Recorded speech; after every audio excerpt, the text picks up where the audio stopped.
ఆత్మ నమస్కారాలు. ఈరోజు మనం అంటే మేడం అనుకోకుండా అర్జెంట్‌గా నాకు కాలప్ చేశారు. ఇవాళ క్లాస్ తీసుకోమని.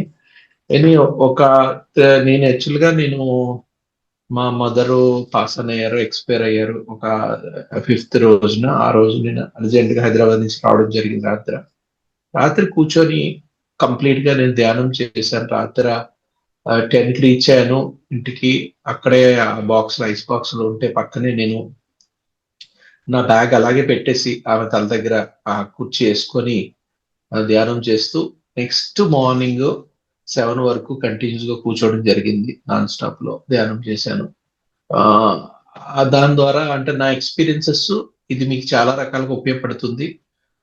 అంటే నేనెప్పుడు గూడా ఓన్లీ ఇన్ఫర్మేషన్‌గా లైఫ్‌లో మనం అక్కడ వింటూ, బుక్కులు చదువుతూ, రిపీటెడ్‌గా బుక్కుల్లో తెలుసుకుంటే అది మనకి ట్రాన్స్‌ఫర్మేషన్‌కి ఉపయోగపడదు. సార్లు చెప్తారు అనుభవమే జ్ఞానము అంటారు.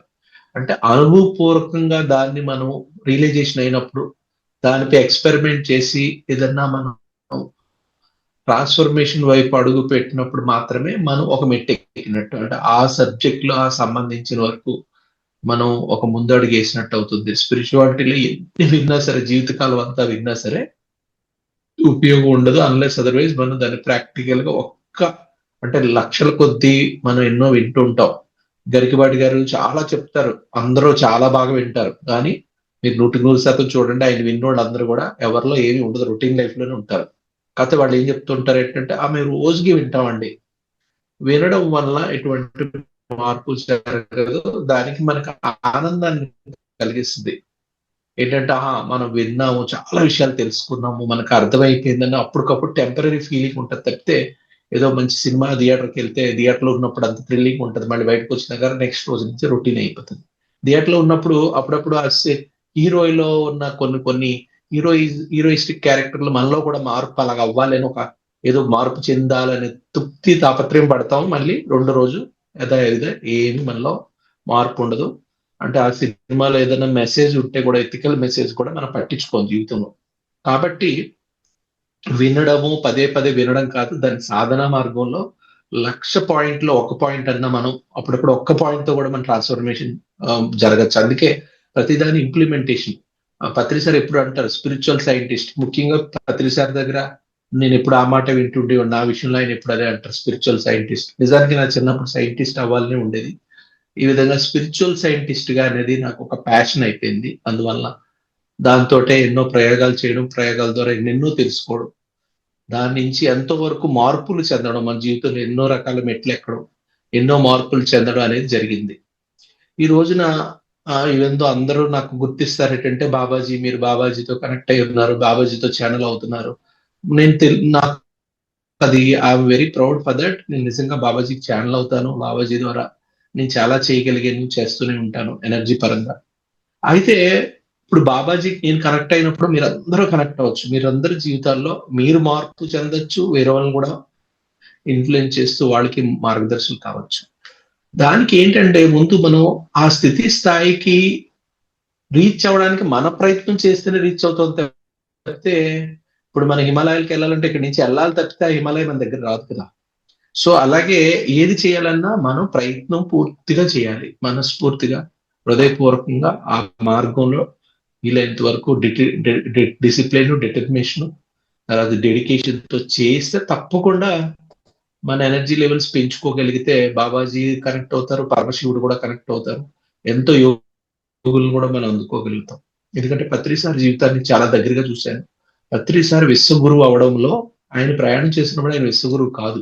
కానీ ఆయన చేసే పనుల వలన ఆయన అంటే డెడికేషన్, డిటర్మినేషన్ ఇవన్నిటి ద్వారా క్రమశిక్షణ ఇవన్నిటితో ఇగోలెస్‌గా ఆయన చేసిన ప్రయత్నాలు లేతే ఆయన జనాలందరినీ ఉన్నత స్థితికి తీసుకెళ్లాలని చేసే కృషి, పట్టుదల ఆయన్ని ఒక విశ్వగురువుగా మార్చింది. ఎందుకంటే ఆయనది ఒకసారి చెప్పుకుందాం. ఎందుకంటే నేను ఆయన కోరమండల్‌లో ఉన్నప్పటి నుంచి నేను విన్నాను ఆయన గురించి. అంటే ఆయన ఎళ్ళిపోయిన నెక్స్ట్ ఇయర్‌లో నేను కోరమండల్‌లో ట్రైనింగ్‌కి ఉండడం జరిగింది. అప్పుడు నేను వినేవాడిని. ఎందుకంటే అప్పుడు పాతోళ్ళ బ్యాచ్ అంతా పత్రి సార్ బాగా తెలుసు.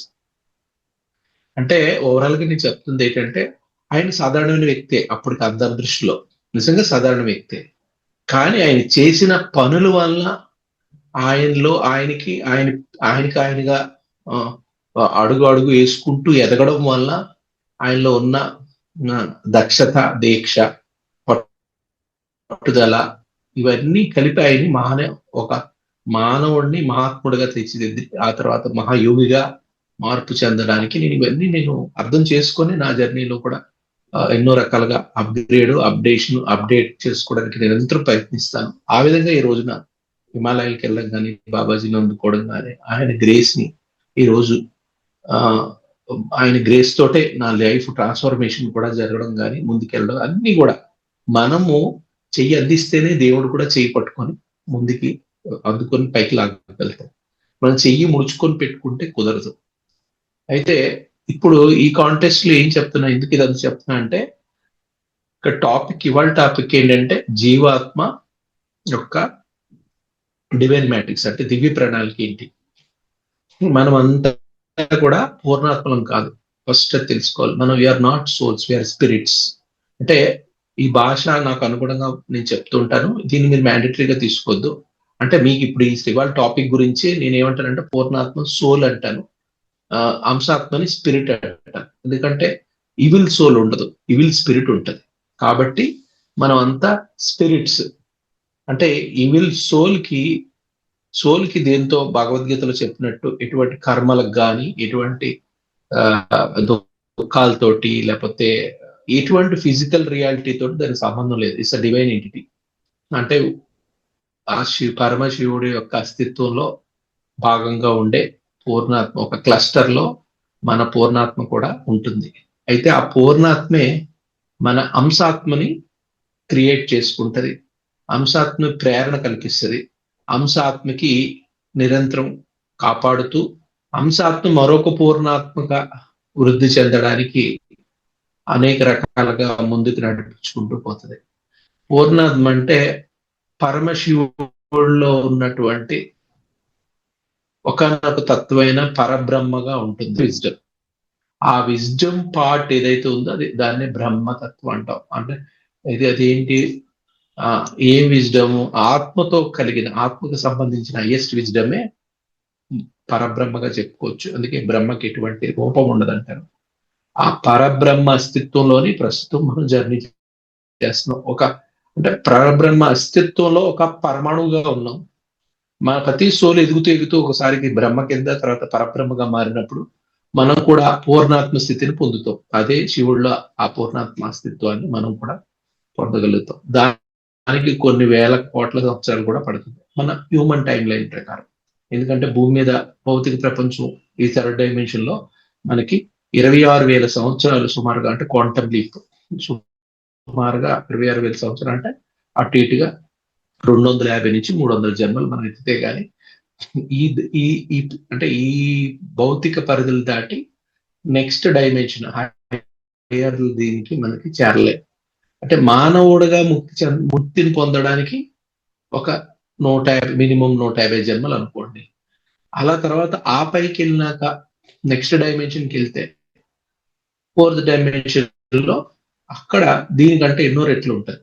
ఇక్కడ సుమారు 26,000 సంవత్సరాలు అనుకుంటే అక్కడ ఇంకొక 2.5 లక్షలు లేకపోతే 3 లక్షలు, అంటే డైమెన్షన్ లో కూడా వేరియేషన్స్ ఉంటాయి. మళ్ళీ ఒక కలర్ లో, ఒక పింక్ కలర్ లో ఎన్ని రకాలుగా, ఓ 12-15 రకాలు ఎలాగైతే షేడ్స్ ఉంటాయో, మళ్ళీ ఒకే డైమెన్షన్ లో రకరకాల ప్యారలల్ డైమెన్షన్స్ కూడా, అంటే అదే సంబంధించిన మల్టీ డైమెన్షన్స్ ఉంటాయి. కాబట్టి మనం ఒక్కొక్క డైమెన్షన్ కొద్దిగా అటు ఇటుగా ఉంటుంది. ఒక దాంట్లో 10 లక్షల సంవత్సరాలు, అంటే 10 లక్షలు ఉండొచ్చు, ఒక దాంట్లో 5 లక్షలు ఉండొచ్చు, ఒక దాంట్లో 7 లక్షలు. మళ్ళీ ఆ డైమెన్షన్ కంప్లీట్ చేసుకొని హయ్యర్ కి ఇంకా మళ్ళీ పైకి వెళ్ళినప్పుడు అది ఇంకా ఎక్కువ, అంటే ఇది ఒక సింగిల్ డిజిట్ లక్షలు అయితే ఫిఫ్త్ డైమెన్షన్ లో డబుల్ డిజిట్ లక్షల కొలది ఉండొచ్చు.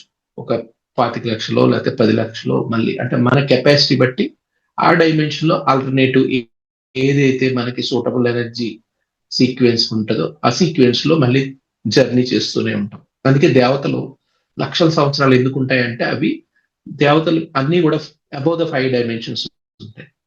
అంటే 5 డైమెన్షన్స్ పైన ఉన్నవన్నీ కూడా లక్షల సంవత్సరాల్లో వాటి జీవిత కాలం ఉంటుంది. ఈవెన్ దో అది బ్రహ్మకు మటుకు ఒక మినిట్స్ కింద వస్తాయి.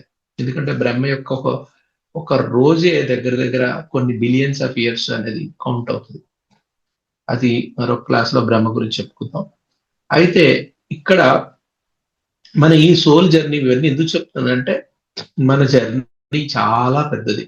విశ్వం అనంతంగా ఉంది. అనంత విశ్వంలో అలాంటి అనంత మల్టిపుల్ విశ్వాలు ఎన్నో ఉన్నాయి, లెక్కలేనన్న విశ్వంలో మన యొక్క డైమెన్షన్ అంటే మన 3D డైమెన్షన్ అన్నది సముద్రంలో నీటి బొట్టు లాంటిది. కాబట్టి మనం చాలా డైమెన్షన్స్ లో చాలా ఫేసెస్ లో జర్నీ చేసే దానికి చాలా లాంగ్ జర్నీ ఉంది. కాబట్టి మన అంశాత్మగా ఇవాల్వ్ అవుతున్నాం. అంటే స్టెప్ బై స్టెప్ ఇవాల్వ్ అయ్యే ప్రాసెస్ లో ఉన్నాం. మనం చాలా ప్రైమేటివ్ గా ఉన్నాం. అంటే నిమ్న స్థాయిలో ఉన్నాం. పూర్తిగా భౌతికమైన ప్రపంచం మాత్రమే, అంటే కళ్ళుతో కనిపించేవి వినేవి మాత్రమే చూడగలుగుతున్నాం. ఇది నిజంగా చెప్పాలంటే మనకి దైవత్వాన్ని పారమార్థికంగా తెలుసుకొని పూర్తి అవకాశం అయితే ఈ డైమెన్షన్ లో లేదు. ఎందుకంటే భౌతికమైన రియాలిటీలోనే భౌతిక పరంగా మనకు తక్కువగా ఉంది మన కెపాసిటీ. ఇంకా భౌతిక దాటి సూక్ష్మ స్థాయిలో ఉండే ప్రపంచం చూడడానికి మనకు అవకాశం లేదు. అలాంటి ఎన్నో సూక్ష్మ జగతులతో ఇమిడి ఉన్న అస్టల్ వరల్డ్స్ ని చూడడానికి మరి అది మనం ఊహించింది. అన్లెస్ అదర్వైజ్ మనం బాడీని వదిలిపెడితే గానీ అవన్నీ వాటిని యాక్సెస్ చేయలేము. ఎందుకంటే బాడీలోనే మన భౌతికంగా మన తలంలోనే మనం చాలా తక్కువ స్థాయిలో ఉన్నామని చెప్పడానికి ఏంటంటే కారణం, మనకి పెద్ద పెద్ద ఇప్పుడు ఫర్ ఎగ్జాంపుల్ ఒక గెద్దని చూసుకుందాం. గెద్ద సుమారుగా 1-1.5 కిలోమీటర్ల హైట్ లో అది పైన ఎక్కడో తిరుగుతుంటది. చిన్నగా కనిపిస్తుంది. గెద్దలు నిజంగా నేను చూశాను. రామందులు చాలా పెద్దగా ఉంటాయి, చాలా పెద్దవి అవి. అయితే మన సుమారు ఒక మనిషిని పోలినంత కూడా ఉంటాయి. అంటే ఒక 6-7 సంవత్సరాల పిల్లోడంతా అంత పెద్ద ఎత్తు నిలబడితే అంత పెద్ద రామందులు పైకి వెళ్ళిపోతే చిన్నగా కనిపిస్తాయి, చాలా చిన్నగా కనిపిస్తాయి. ఆ రామందులు అక్కడి నుంచి భూమి మీద పోయే బల్లిని కూడా చూడగలుగుతాయి. అది మీరు ఎందుకంటే ఇది నేను ప్రత్యక్షంగా విశాఖపట్నంలో మా ఇంటి దగ్గరలో ఒక గెడ్డ అంటే వాటర్లన్నీ ముళ్ళు ఒకప్పటిలాగే ఉండే కాలువలన్నీ కలిసి అది పారుతూ ఉండే. పారుతున్న చోట అన్ని కొట్టుకొస్తాయి కంటే మా మేడ నుంచి కనిపించేది. నేను నాకు చిన్నప్పుడు బాగా, అంటే చిన్నోళ్ళ పిల్లలకి ఎవరికైనా అబ్జర్వేషన్ విపరీతంగా ఉంటుంది. ప్రతిదాన్ని ఆచితూచి చూస్తూనే ఉంటారు. నేను ఎప్పుడు చూసేవాడిని వాటిని. అవి పైనుంచి ఎగురుకుంటూ రావడం, తన్నుకుంటూ వెళ్ళడం. అంటే అక్కడ ఏంటంటే అంటే మాకు ఆ వెళ్ళే బ్రిడ్జి ఆ కిందన రకరకాల చాలా ఎక్కువ అంటే ఎలుకలు లేకపోతే పందికొక్కులు విపరీతం తిరిగేవి. అప్పుడు అది ఎక్కడి నుంచో చూసేది. అది ఇలా బయటకు వస్తే అది కదిలే మూమెంట్ ని కూడా క్యాల్కులేట్ చేసి అంత పైనుంచి గిరగిర గిరగిర పల్టీలు కొట్టుకొచ్చి దాన్ని ఎత్తుకుపోయింది. అంటే ఉండొచ్చు ఒక పావులు ఉండొచ్చు, రకరకాల అక్కడ మొక్కలు ఉండేవి. ఏది కరిగినా అంటే అంత మనం దగ్గరుండి చూస్తే కూడా అందులో ఏదో తిరుగుతుందో, పాము తిరుగుతుందో, ఏదో మనం క్రిమి కీటకాలను చూడలేము. కానీ అది అంత ఎత్తులో ఉండి కూడా అది అంత యాక్యురేట్ గా చూస్తుందంటే మనం సుమారుగా ఒక 100 మీటర్లో ఉన్న బల్లిని చూడలేము. అలాంటిది అది 1000 మీటర్ల దగ్గరగా ఉన్న అది ఎంత యాక్యురేట్ గా చూసి దాన్ని జూమ్ చేసి తన్నుకుపోతుందంటే ఇక్కడ మనం ఏమర్థం, మన భౌతికంగానే మన కెపాసిటీ తక్కువ ఉంది. అలాగే ఇంకో ఎగ్జాంపుల్ చెప్తాను. కుక్కలు ఉన్నాయి. కుక్కలో మనం వాసన చూస్తే మీకు బొంబాయి లాంటి ప్రదేశాల్లో ఎవరో ఒక దొంగతనం చేసి ఎవరైనా హత్యలు చేస్తే మ్యాక్స్ నాకు తెలిసింది పెద్ద పెద్ద క్రిమినల్స్ చేసే అక్కడ ఎప్పుడు కూడా ఈ స్క్వాడ్ డాగ్స్ తోటే ఐడెంటిఫై చేస్తారు ఈజీగా. బొంబాయిలో ఎలాంటిదన్నా పట్టుకుంటారు. వెల్ ట్రైన్ స్క్వాడ్ డాగ్స్ ఉంటాయి వాటితోటే. ఎందుకంటే ఫస్ట్ అదేదో ఎవిడెన్స్ దొరికింది, వాడి బట్ట ఏదో వాసన చూస్తుంది. తర్వాత వాళ్ళు ఎంతమందిని ప్రతి స్టేషన్ లోకి వెళ్ళి 100 మందిని అంటే క్రిమినల్స్ ని వాళ్ళు అరెస్ట్ చేసి తెచ్చిన వాళ్ళందరినీ దాని ముందు పెడితే యాక్యురేట్ గా అది ఆ పర్సన్ ఐడెంటిఫై చేసేస్తుంది. కొన్ని వేల మందిలో కూడా ఈ పర్సను అని. అంటే మనం కొన్ని డజన్ల కొద్ది మాత్రమే గుర్తుపెట్టుకుంటాం. కళ్ళు మూసుకొని ఆ ముక్కు దగ్గర పెడితే apple, orange, X, Y, Z అని చెప్పగలుగుతాం కొన్ని పువ్వుల పేర్లు. మరి అది కొన్ని లక్షల మెమోరీస్ ని స్టోర్ చేసుకొని ఏదో చిన్నది, అదేదో ఆ గుడ్డ మీద అసలు మనిషి బాడీ మీద ఉండే స్మెల్ మనకి తెలుసుకోవడానికి అవకాశమే లేదు. కాకపోతే ప్రతి మనిషి మీద ఉండే ఒక థంబ్ ప్రింట్ అంటే మన బొటన వేలు ఒకరికొకరికి ఎలాగైతే ఒకటి ఉండదో, ప్రతి మనిషి మీద ఉండే స్మెల్ వేరేగా ఉంటదని మనం ఊహించలేం కూడా. కానీ అది గమనించడమే గాని, అది గుర్తుపెట్టుకొని ఒక ఎంతమంది అయినా సరే అది మళ్ళీ దాన్ని పోల్చగలుగుతుంది అంటే, దీన్ని బట్టి చూడండి దాని యొక్క దానికున్న అది ఒక సిద్ధి. నిజంగా అసలు అది ఊహించింది సైంటిఫిక్ గా కూడా కుదరింది. ఒక యానిమల్ అది చేస్తుందంటే దాని సిద్ధి అని అంటాం. మరి అలాగే గబ్బిలం రాత్రి కూడా దానికి కళ్ళు కనిపించదు. కానీ గట్టిగా అరుచుకుంటుంటది. అది అతిదోలన అంటాం. అంటే 20 డెసిబెల్స్ నుంచి 20,000 డెసిబెల్స్ మధ్యన మాత్రమే మనం వినగలుగుతాం. ఆ పైన ఉన్నవి వినలేము. ఆ 20 డెసిబెల్ లోపల ఉన్నదిగా మనకి వినబడదు. కానీ అది గట్టిగా అరుస్తుంటది. అరుచుకుంటూ ఎగురుకుంటూ వెళ్తది. మధ్యలో కరెంట్ తీగ వస్తే ఆ కరెంట్ తీగ ఉన్న ప్రాంతం అంతా ఈ స్పీడ్ గా ఇంటెన్సివ్ గా వెళ్ళే సౌండ్ వేవ్స్ రిఫ్లెక్ట్ అవుతే ఆ వెనక్కి వచ్చిన సౌండ్ వేవ్ తో దాన్ని వస్తువుని గమనిస్తుంది. ఇక్కడ తీగ ఉంది, ఎంత వెడల్పున ఎంత తీగ ఉంది. దీంతో చూస్తుంది, బుద్ధితో చూస్తుంది, మైండ్ తో చూస్తుంది. మైండ్ తో రిసీవ్ చేసుకుని ఆ రివర్స్ అయిన ఆ సోనార్ వేవ్స్ ని గమనించి గ్రహించి విత్ ఇన్ సెకండ్స్ లోనే తప్పించుకుని వెళ్తుంది. చూసారా ఎంత ఫాస్ట్ గా అది.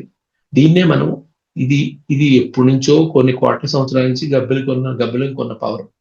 కానీ గబ్బిలాన్ని ఆధారం చేసుకొని మన వాళ్ళు చాలా రీసెంట్ గా ఒక 30-40 సంవత్సరాల క్రితమే సోనార్ అంటే మన కడుపులో ఉండే బిడ్డని చూస్తాం. గుండెతో సహా గుండె కొట్టుకోవడం కూడా క్లియర్ కనబడుతుంది స్క్రీన్ మీద. దానికి ఉపయోగించే టెక్నాలజీ ఇదే సోనార్ టెక్నాలజీ. ఎందుకంటే అది అక్యురేట్ గా ప్రతి చిన్న మూమెంట్ మనకి క్లియర్ గా. ఈ ఎంత అడ్వాన్స్ టెక్నాలజీ గబ్బిలానికి ఉంది అంటే మరి ఏమనుకుంటాం అంటే దీన్ని బట్టి చూస్తే సూక్ష్మ జగత్తు అంతగమించిన ఎక్స్టర్నల్ వరల్డ్స్ ఇవన్నీ చాలా దూరం మాట. మనము భౌతికంలోనే మనకి లిమిటెడ్ గా ఉన్నాం. భౌతికంగానే మనకి అమరత్వం ఉంది, చెత్తవరం ఉంది. భౌతికంగా వినికిడి శక్తి లేదు. అంటే భౌతికంగా మిగతా స్పీషియస్ కున్నంత ఎబిలిటీస్ కూడా మనకి లేవు. కాకపోతే దురదృష్టం ఏంటంటే వాటికి లేనిది మనకు ఉన్నది ఏంటంటే మనకి అహంకారం ఉంది, వాటికి అది లేదు. ఎందుకంటే వాటికి అహంకారం లేదు కాబట్టి అవి అనుకోవట్లేదు మాకు ఇన్ని పవర్స్ ఉన్నాయి, ఏంటి వీళ్ళు గొప్ప గొప్పగా చెప్పుకొని తిరుగుతున్నారు, మహా గురువులు అయిపోతున్నారు. ఆ థర్డ్ ఐ కూడా మాకు ఫోర్త్ ఐ ఉన్నాయి, వాటికి తెలియదు పాపం. తోటి ఈ నేచర్ తో కంప్లీట్ కనెక్ట్ అయి ఉంటది కాబట్టి వాటి బతకడానికి మదర్ ఎత్తే వాటికి నేచర్ లో గిఫ్ట్ కింద ఇచ్చే బతకండి అని చెప్పి ఆ శక్తులు సిద్ధులు వాటికి ఇవ్వబడినాయి.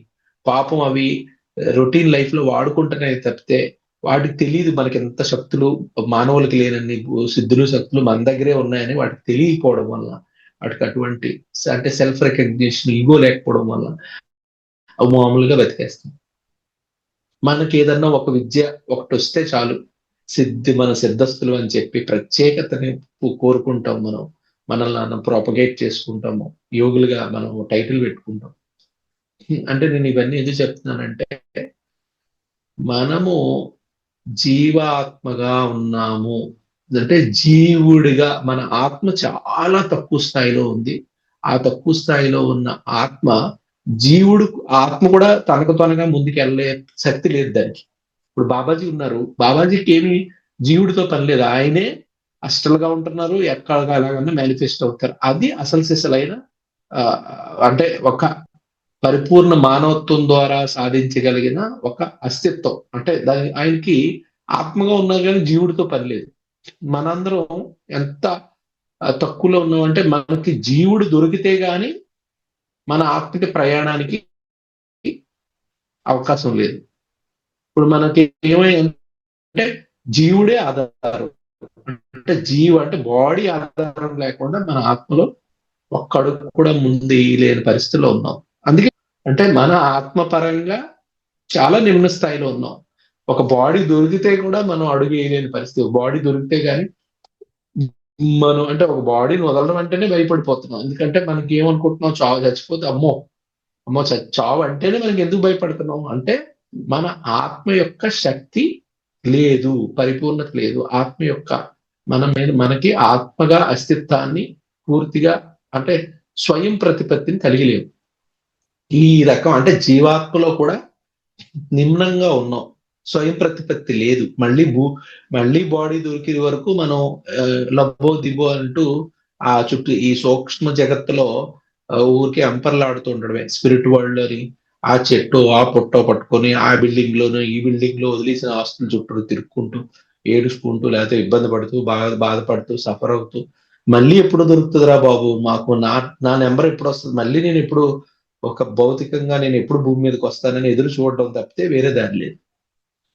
ఇది నేను చెప్తున్న నిజం. మనం ఎందుకే అంటాను, మనము భూమి మీద భౌతికంగా ఉన్నప్పుడే మనకి అన్ని లక్కీ డ్రా, లక్కీ ఆఫర్. నిజంగా ఈ రోజున ఈ బాడీ వదిలేస్తే మీరు ఎన్ని రకాలుగా మళ్ళీ వెయిట్ చేస్తారంటే అటు కళ్ళు కాయలు కాచేటట్టు మన పిక్కల పూర్తిగా నొప్పులు వచ్చేటట్టే అలా ఎదురు చూస్తాం. మళ్ళీ బాడీ వస్తే గానీ మనకి మన ఆత్మకి అడుగేయడానికి, మన ఆత్మకి ఒక పరిపూర్ణత, పరిపక్వత లేని ఆత్మ, దానికి జీవుడే గతి, దిక్కు. లేకపోతే అందరూ ఇది చాలా గుర్తుపెట్టుకోండి. మనకి శరీరం ఉన్నది ఒక బంపర్ ఆఫర్. బంపర్ ఆఫర్ అంతే. మనం దాన్ని ఎంత మీకు ఈ బంపర్ ఆఫర్ గురించి కూడా తెలియాలంటే, మనకి ఎప్పుడైనా సడన్ గా ఏదన్నా జ్వరం అది వస్తది. అంటే నీరసం వచ్చేస్తది, కాళ్ళు కదపలేము, ఏం తినలేము. అలాంటప్పుడు ఎలాగుంటది చూడండి. అప్పుడప్పుడు అంటే చాలా మందికి అది చెప్తాను. నాకైతే యాక్సిడెంట్లు అవుతాయి ఎప్పుడన్నా. అంటే ఇంత ముందే మెడిటేషన్ లోకి వచ్చినాక ఎప్పుడు జరగలేదు. ఇంతకుముందు ఏదో ఒక భారీ యాక్సిడెంట్ అవుతుంది. అయితే కాళ్ళు చేతులు ఇరుగుతాయి. ఏదో కట్టి మంచం మీద కూర్చుంటాం. మంచం మీద కూర్చొని ఇబ్బంది పడుతున్నప్పుడు మనం ప్రతి గంట కూడా కౌంట్ చేస్తాం. ఈ కట్టు తీసి మనం శుభ్రంగా అక్కడ పరిగెట్టేస్తాం, ఇక్కడికి వెళ్ళిపోతాం.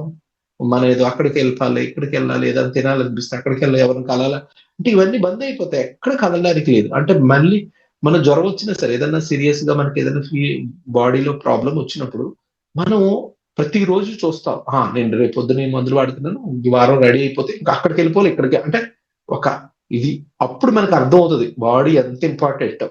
మనం మూల పడినప్పుడు ఏదన్నా అయితే ప్రతి క్షణం కూడా మనం కౌంట్ చేస్తాం. అబ్బా అప్పుడు వెంటనే సెట్ అయిపోగానే నేను ఒక స్వర్గంలోకి వెళ్ళిపోతాను అన్న ఫీలింగ్ లో ఉంటాం, వెయిట్ చేస్తుంటాం.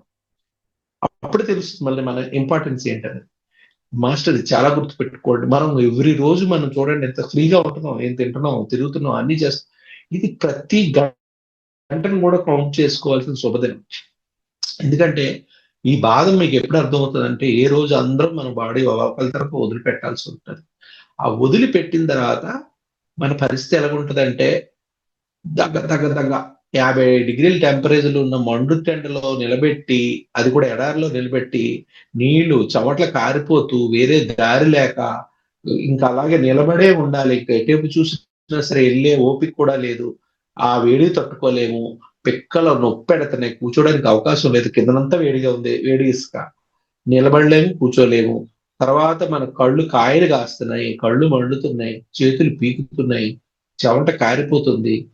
ఎప్పుడు ఆ టైంలో ఎవరన్నా మనకు వచ్చి హెల్ప్ చేసి నీళ్ళిచ్చి నీడని తీసుకెళ్ళి మనల్ని ఒక చోటకి, ఒక ఇంటికి, చల్లగా ఉండే ఒక ఇంట్లో తీసుకెళ్ళి ఏదన్నా కాఫీ, టీ ఇస్తే కాదు కదా, ఏదో కొద్దిగా ఏదైనా పెడితే చాలు అనేటప్పుడు ఆ పరిస్థితుల్లో బయటపడడానికి ఎంత తాపత్రయంతో ఎదురు చూస్తామో, ఏ రకంగా ఇరుక్కున్నప్పుడు బాధలు పడతామో, ఆ వర్ణనాతీతమైన ఏ పరిస్థితే మనం బాడీ వికెట్ చేసినాక అవుతుంది అందరికీ.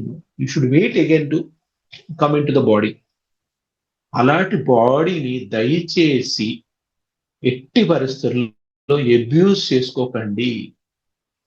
నేను అందుకే నా క్లాసెస్ లో ఏం చెప్తానంటే, అంటే ఇవన్నీ నేను ఎస్ట్రల్ గా చూశాను. చాలా అనుభవాలు వస్తాయి. పడుకున్నప్పుడు ప్రతిసారి కొన్ని చోట్లకి వెళ్తాను. బాబాజీ నాకు ఎన్ని ఎక్స్పీరియన్సెస్ ఇచ్చారంటే, దీనివల్ల ఫస్ట్ నాకు అర్థమైంది ఏంటంటే, దేహ బలము, బుద్ధి బలము, దైవ బలం. అంతేగాని అంటే అన్సైంటిఫిక్ గా మాట్లాడి దైవాన్ని అందుకోవాలి, తపస్సు చేయాలి, అది కాదు. ముందు దేహ బలం ఉంటేనే, ప్లస్ దానికి బుద్ధి బలం యాడ్ అయితేనే, ఆ తర్వాత దైవం మీకు దైవాన్ని యొక్క హెల్ప్ ని తీసుకొని ఏదైనా సాధించగలుగుతారు. అంటే దేహము ఫౌండేషన్, అంటే పునాది. ఆ పునాదికి ఆ బుద్ధి బలం అనేది బిల్డింగ్ కన్స్ట్రక్షన్ స్ట్రక్చర్. ఆ తర్వాత దాన్ని అందంగా తీర్చిదిద్ది అనుకూలంగా మలుచుకునేది దైవ బలం ఉపయోగపడుతుంది. మనం అందరం ఏదో దైవబలం దైవబలం జంప చేయడానికి ఏం లేదు ఇక్కడ. మనకు ఆ స్థితిలో లేదు. జీవాత్మ మన ఆ స్థితిలో లేవు. కింద నుంచి మీదకి వెళ్ళాలి. ఫస్ట్ ఏంటి?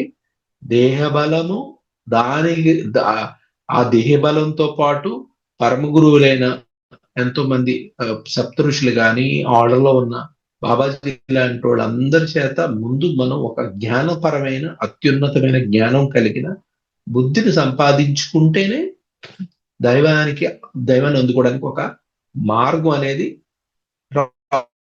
మన సాధన ద్వారా చేస్తూ ముందుకు అవసరం తప్పితే కింద ఫౌండేషన్ లేకుండా జంప్ చేయడానికి అస్సలు ఉపయోగం లేదు. కాకపోతే దీంట్లో ఇలాంటి పరిస్థితుల్లో కూడా ఆ పరమశివుడు మనతో వీళ్ళు చాలా నిమ్న స్థాయిలో ఉన్నారు, కనీస స్థితిలో ఉన్నారు అని చెప్పి మనకి చాలా లైఫ్ లైన్ ఇచ్చారు. లైఫ్ లైన్స్ మనం కోన్బెరేగా కరోడపతిలో ఉంటాం కదా, బోల్డ్ లైఫ్ లైన్స్ ఉంటాయి. అలాగే ఎక్కడికక్కడ మనకి లైఫ్ లైన్స్ ఇచ్చారు ఆ పరమేశ్వరుడు. అంటే మన స్థితిని అర్థం చేసుకొని మనకి ఎన్నో రకాల హెల్ప్స్, అంటే ఎదగడానికి, మనల్ని కాపాడడానికి, మనల్ని ముందు నడిపించడానికి ఎన్నో లైఫ్ లైన్స్ మనకి ఇవ్వడం జరిగింది. ఫస్ట్ లైఫ్ లైన్ అంటే ఆ పరమశివుడిలో అస్తిత్వంగా ఉన్నటువంటి మన పూర్ణాత్మ మన యొక్క అంశాత్మకి ఒక ఎప్పుడు కంటికి రెప్పలా చూసుకోవడానికి, ముందుకు నడిపించడానికి, మార్గదర్శనం నిర్దేశించడానికి, అన్ని జన్మలకు కూడా మనల్ని ముందుకి నడిపించడానికి మనందరికీ ఒక గార్డెన్ ఏంజిల్ ఇవ్వడం జరిగింది. మనకి అంటే పూర్ణాత్మకి మనకి మధ్యన మన తాలూకా మన పరిపూర్ణమైన మన అస్టల్ బాడీ లెవెల్లో ఒక ఏంజిల్ అంటే దివ్య దేవతగా ఒక మనకి ప్రతి మనిషికి ఉంటుంది. అదే మనకి మార్గనిర్దేశాన్ని చూపిస్తూ ఉంటుంది.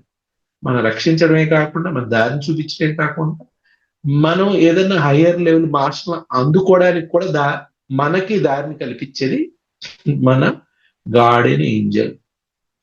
అంటే మనల్ని సంరక్షించే ప్రతి మనిషికి ఒక గార్డెన్ ఏంజల్ ఏర్పాటు చేయబడింది మనకి. దాన్ని మనం మామూలుగా ఏమంటాం అంటే ఓవర్ సెల్ఫ్ అంటాం. ఓవర్ సెల్ఫ్ అంటే మళ్ళీ కొంతమంది ఏమనుకుంటారంటే పూర్ణాత్మ అనుకుంటారు. అయితే పూర్ణాత్మ అనేది చాలా మెయిన్ ఆమెనే, పూర్ణాత్మే మనకి అసలు మెయిన్. గాని పూర్ణాత్మని మనం దర్శించడానికి కూడా అటువైపు దృష్టి పెట్టి పూర్ణాత్మ వైపు దర్శించడానికి కూడా గార్డెన్ ఏంజిలే మనకి హెల్ప్ అవుతుంది. అంటే మనతో ఉంటూ మన డెడికేట్ మనం ఏ స్థాయిలో అందుకోవడానికి ట్రై చేస్తాం, ఆ స్థాయిని అందించడానికి మనం ఏది కోరుకుంటాం దానికి తగిన దారిని నిర్దేశించడానికి, లేదంటే అది మన అందుబాటులో అవతల ఉన్న పరిస్థితులు మనకు కలగజేయబడని అంటే గనక ఇవన్నిటికి కూడా మనకంటూ ఒక దివ్య ఆత్మ, ఓవర్ సెల్ఫ్ దాన్ని అంటాము. అదే మన గార్డెన్ ఏంజల్ అని చెప్పొచ్చు అర్థమయ్యేటట్టు. అదే మనకి ఇప్పుడు ముందుకు నడిపిస్తుంటది. ఈ గార్డెన్ ఏంజల్ కి కనెక్ట్ అవ్వడానికి ఫస్ట్ క్వాలిటీ ఏంటంటే మనం ఇది బయట ఉండదు, అంతరంగా ఉంటుంది. మీ హార్ట్ చక్ర ద్వారా ఇది తెలుసు. అంటే మన లోపల ఎత్తుక్కుంటే దొరుకుతుంది కానీ బయట దొరుకుతుంది. అందుకే దీనికి ఒక ప్రిన్సిపల్స్ చెప్తాను. నేను ఒక ప్రిన్సిపల్ ని పెట్టాను ఇప్పుడున్న పరిస్థితులు బట్టి. It is soul awakening, SA, indirect proportion, universally proportion to SI, social identity. అంటే ఎస్ఏ అంటే సోల్ అవేర్నెస్. అంటే మనం అవేకనింగ్ అవ్వాలి అంటే, ఆత్మపరంగా అవేకనింగ్ అవ్వాలి అంటే కనుక ఎవరి ద్వారా అవుతుంది? మనలో ఉన్న గార్డెన్ ఏంజల్ ద్వారా అవ్వాలి. ఆ గార్డెన్ ఏంజల్ ని అందుకోవడమే నేను ఏమంటున్నాను, మీ ఓవర్ సెల్ఫ్ ని మీరు తెలుసుకోవడం, మీ ఓవర్ సెల్ఫ్ అందుకోవడం, మీ ఓవర్ సెల్ఫ్ చెప్పే దారిని మీరు తెలియాలి అంటే దాన్ని ఫస్ట్ మీరు ఏమవ్వాలి? సోల్ అవేకన్ అవ్వాలి. సోల్ అవేకన్కి ఏంటి ఫస్ట్ స్టెప్? సెల్ఫ్ అవేర్నెస్ కావాలి. అంటే సోల్ అవేకనింగ్ అవ్వాలన్నా సెల్ఫ్ అవేర్నెస్ అంటే అది అంతరంగా జరిగే ప్రేరణ. మీ లోపల అంతర్ ప్రేరణని మేల్కొల్పుకోవడమే సోల్ అవేకనింగ్. సోల్ అవేకనింగ్ కి స్టెప్ సెల్ఫ్ అవేర్నెస్ ద్వారా జరుగుతుంది. అది దానికి ఏంటి మాధ్యమం? ధ్యానము. ఎందుకు ధ్యానము అంటే మనం ప్రతిదాన్ని మైండ్ ద్వారా మనం అందుకోగలుగుతాం, మైండ్ ద్వారా తెలుసుకుంటాం, మైండ్ ద్వారా జీవిస్తున్నాం, మైండ్ ద్వారా మనం ఇవాల్వ్ అవుతున్నాం, మైండ్ ద్వారా దేన్నన్నా మంచి అయినా చెడైనా పట్టుకుంటున్నాం, మైండ్ ద్వారా వాటిని ఆ అయితే ప్రతిదీ మైండ్ ద్వారా జరుగుతుంది కాబట్టి ప్రపంచం కూడా మైండ్ ద్వారా ఏర్పడుతుంది, మైండ్ ద్వారా చూడబడుతుంది, అన్ని మైండ్ ద్వారా జరిగే క్రియ కాబట్టి ఆ మైండ్ అంటే మెటీరియల్ మైండ్ ని ఎప్పుడైతే మన భౌతికమైన బాహ్య ప్రపంచం యొక్క ఈ మాయా ప్రపంచాన్ని ఎప్పుడైతే స్విచ్ ఆఫ్ చేస్తామో ఇమీడియట్ గా మనము అంతర్ ప్రపంచంలో ఉంటాం. కాబట్టి అంతర్ ప్రపంచంలోకి వెళ్ళి మనం నిశ్చితంగా మనల్ని మనం తెలుసుకోవడమే సెల్ఫ్ అవేర్నెస్. ఆ సెల్ఫ్ అవేర్నెస్ నుంచే మన గార్డెన్ ఏంజిల్ అంటే సోల్ అవేకినింగ్, మన గార్డెన్ ఏంజిల్ తాలూకా ఆర్డర్ లోకి మనం వెళ్ళి మనల్ని మనం తెలుసుకుంటూ మనము అంతర్ముఖంగా అనంతంగా ఉన్నటువంటి మన శివతత్వము అంటే మన పూర్ణాత్మగా ఉన్న మన శివతత్వాన్ని అందుకోవడానికి అంటే ఈ ప్రాసెస్ జరగాలి అంటే ఏం చేయాలి? బాహ్య ప్రపంచం అంటే మెటీరియల్ వరల్డ్ ని మనము డిస్కనెక్ట్ చేసుకోవాలి. మెటీరియల్ మైండ్ మనం ఏం చెప్తామంటే ముఖ్యంగా మెటీరియల్ మైండ్ లో మనం ట్రాప్ ఎక్కడ అవుతామంటే ఎందుకు ధ్యానం అందరూ చేయరు, ఎందుకు అందరూ అంతర్ముఖంలోకి వెళ్ళలేరు, ఎందుకు ప్రయత్నించరు అంటే గనక మనము మనలో ఉన్న అహంకారం నేను నాది అనే ఒక యాక్టివ్ గా మితిమీరి మించిన యాక్టివిటీ ఎక్కువైపోతే పాలు ఎక్కువైపోతే ఆ అహంకారంతో మనం ఎప్పుడు ప్రపంచంలో మనల్ని వెతుక్కుంటూ ఉంటాం, మనల్ని మనం వెతుక్కుంటూ ఉంటాం అంటే మాయా ప్రపంచం. ఆ వెతుక్కోవడాన్ని నేనేమంటాను social identity, SI. Social identity అంటే నేను నాది. ప్రతి చోట ఆ అంటే ప్రతి చోట మనం చాలా పరిస్థితులు ఏం చేస్తుంటాం అంటే అందరిలో నేను కామన్ గా గమనిస్తాను ఏంటంటే ప్రతిదాన్ని భౌతికంగా ఫిక్స్ చేసుకోవాలనుకుంటాం. భౌతికంగా మంచి జాబ్ చేయాలి, మంచిగా సంపాదించాలి, మంచి పేరు సంపాదించాలి, ప్రతి చోట నేను అనేది ఉండాలి, నేను నేను నేను నేను అంటే నా ఫ్యామిలీ నా నా నా అంటే ప్రతి దాని వెనకాల నా అని చేరుస్తాం. ఆ నాకి ఆ నేను నాది అనే దానికి వ్యాలిడేషన్ చూస్తాం. అందరూ గమనించారు కదా, ఇవన్నీ ఎందుకు చేస్తాం మనం, ఇవన్నీ పోగు చేయడాలు కట్టుకోవడాలు అందరూ చూడాలని. మీ విషయం ఏంటి తెలుసా, మనల్ని నిజంగా సింగిల్ గా తీసుకెళ్లి ఎక్కడన్నా ఒక ఐలాండ్ లో పడేస్తే ఆ ఐలాండ్ లోని కావలసిన అంటే కనీస వస్తువులు ఉండి హ్యాపీ బతికేయచ్చు, ఇంకేం చూడక్కర్లేదంటే చాలా సింపుల్ గా ఉంటాం. బట్టలు కూడా ఏ చిరుగు బట్టలు వేసుకుంటాము, శుభ్రంగా మనకి పొద్దున్న లేసి ఏర్పాట్లు చేసుకుంటాం, అక్కడ ఉన్నట్లతోటి తెచ్చుకుంటాం, ఏవో మూసేస్తాం, నెత్తి మీద మోసుకొని వస్తాం, ఏం కావాలో ఏర్పాటు చేసుకుంటాం, కాల్చు అంటే అక్కడ కనీస వసతులతోటి బతకడం అనేది ఏర్పాటు ఉండాలి అనుకుంటే మనం అసలు ఎవరిని పట్టించుకోం, మన ప్రపంచంలో మనం ఉంటాం అసలు. అంటే ఎగ్జాంపుల్ నేను ఎందుకు చెప్తున్నా అంటే నేను రిషికేశ్ లో ఉన్నప్పుడు ఎందుకు ప్రశాంతంగా ఉంటానంటే రిషికేశ్ లో నాకు బట్టలతో పని ఉండదు, తల దూకున్నానో పని లేదు. పొద్దున్న అక్కడ అందరూ అలాగే ఉంటారు, పొద్దున్న లేవడం, పటపట స్నానం చేసేయడం. ఆ అంటే వాళ్ళు మీకు గంగ దగ్గరికి వెళ్తే ముఖ్యంగా గంగ అవతల వైపు స్వర్గాశ్రమం వైపు వెళ్తే సాధువులు విచిత్రంగా ఉంటది. సాధువులు ఏం ఉండదు, ఒకే ఒక తువ్వాల్లాగా ఉంటది, దాంతో వెళ్ళిపోతారు. అక్కడ చాలా అలవాటు, చాలా సాధారణంగా ఇలా ఉంటది. వాళ్ళు బొంటి మీద బట్టలు ఉండవు, అలాగే వెళ్తారు. వాళ్ళు నీటిలో కూడా ఆ తువ్వాలు పక్కన పడి నగ్నంగా వెళ్ళిపోతారు, ములిగేస్తారు, వస్తారు, మళ్ళీ తువ్వాలతో తుడుచుకుంటారు, కట్టేసుకుంటారు. వాళ్ళకి అక్కడ ఎందుకంటే అందరూ అలాగ ఉంటారు కాబట్టి అక్కడ దేంతో పని ఉండదు, ఎవరు చూస్తారు ఇది ఉండదు, వాళ్ళకి ఏదవుతా సింపుల్ అంటే ఒక తువ్వాలతో బతికేచ్చు వాడు, ఇంకేం బట్టలే అక్కర్లేదు.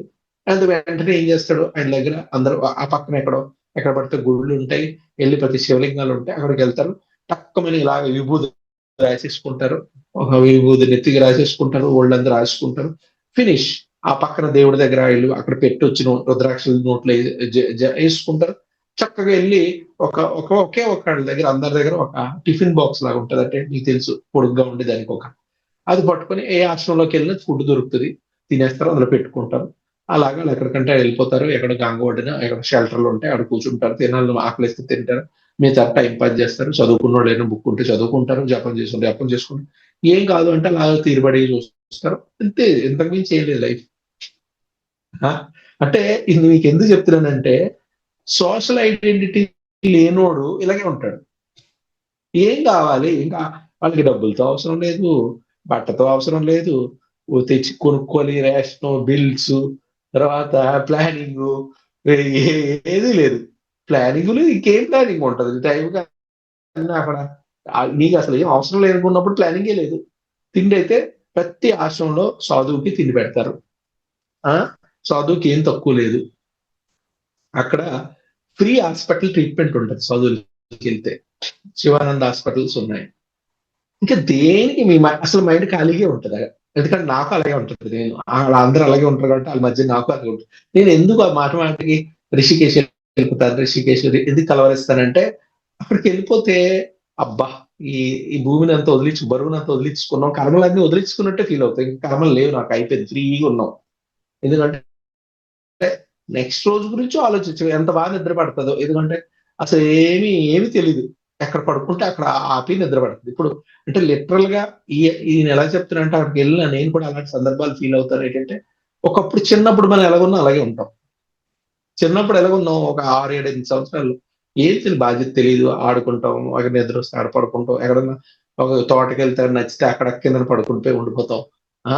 ఆ లెగిస్తే మళ్ళీ వెళ్ళి వచ్చి చూస్తే మళ్ళీ అక్కడ ఏమైనా దొరికితే తాగుతాము. అంటే దేంతో ఇది సంబంధం లేదు. అంటే అలాగ మీరు ఉండగలిగితే మీ సెల్ఫ్ అవేర్నెస్ అనేది ఆటోమేటిక్ గా క్రియేట్ అవుతుంది. నేను ఒకసారి విపాసనకి వెళ్ళాను, బాగా గుర్తు. నేను విపాసనలో కూడా ఆ సిచ్యువేషన్ మనం వెళ్తాం. విపాసన ఖాళీగా ఉంటుంది మైండ్, మైండ్ లో ఆ విపాసనకి వెళ్తే కనుక ఒకవేళ మీ నెత్తి మీద ఏదన్నా చిన్నది ఏదో కొన్ని పెయిన్ అనుకోండి, బై ఛాన్స్ మీ బుర్రలో పెయిన్ ఉంటే ఆ పెయిన్ ప్రతి అడుగు మీకు వినబడుతుంది, ఎక్కడ నడుస్తుందో వినబడుతుంది. అది ఏం అది నిజంగా మాట్లాడడం కూడా వినబడుతుంది. ఇవి మాట్లాడుకుంటాయేమో అని కూడా తెలుస్తుంది. అంటే ఎగ్జాంపుల్ చెప్తున్నాను.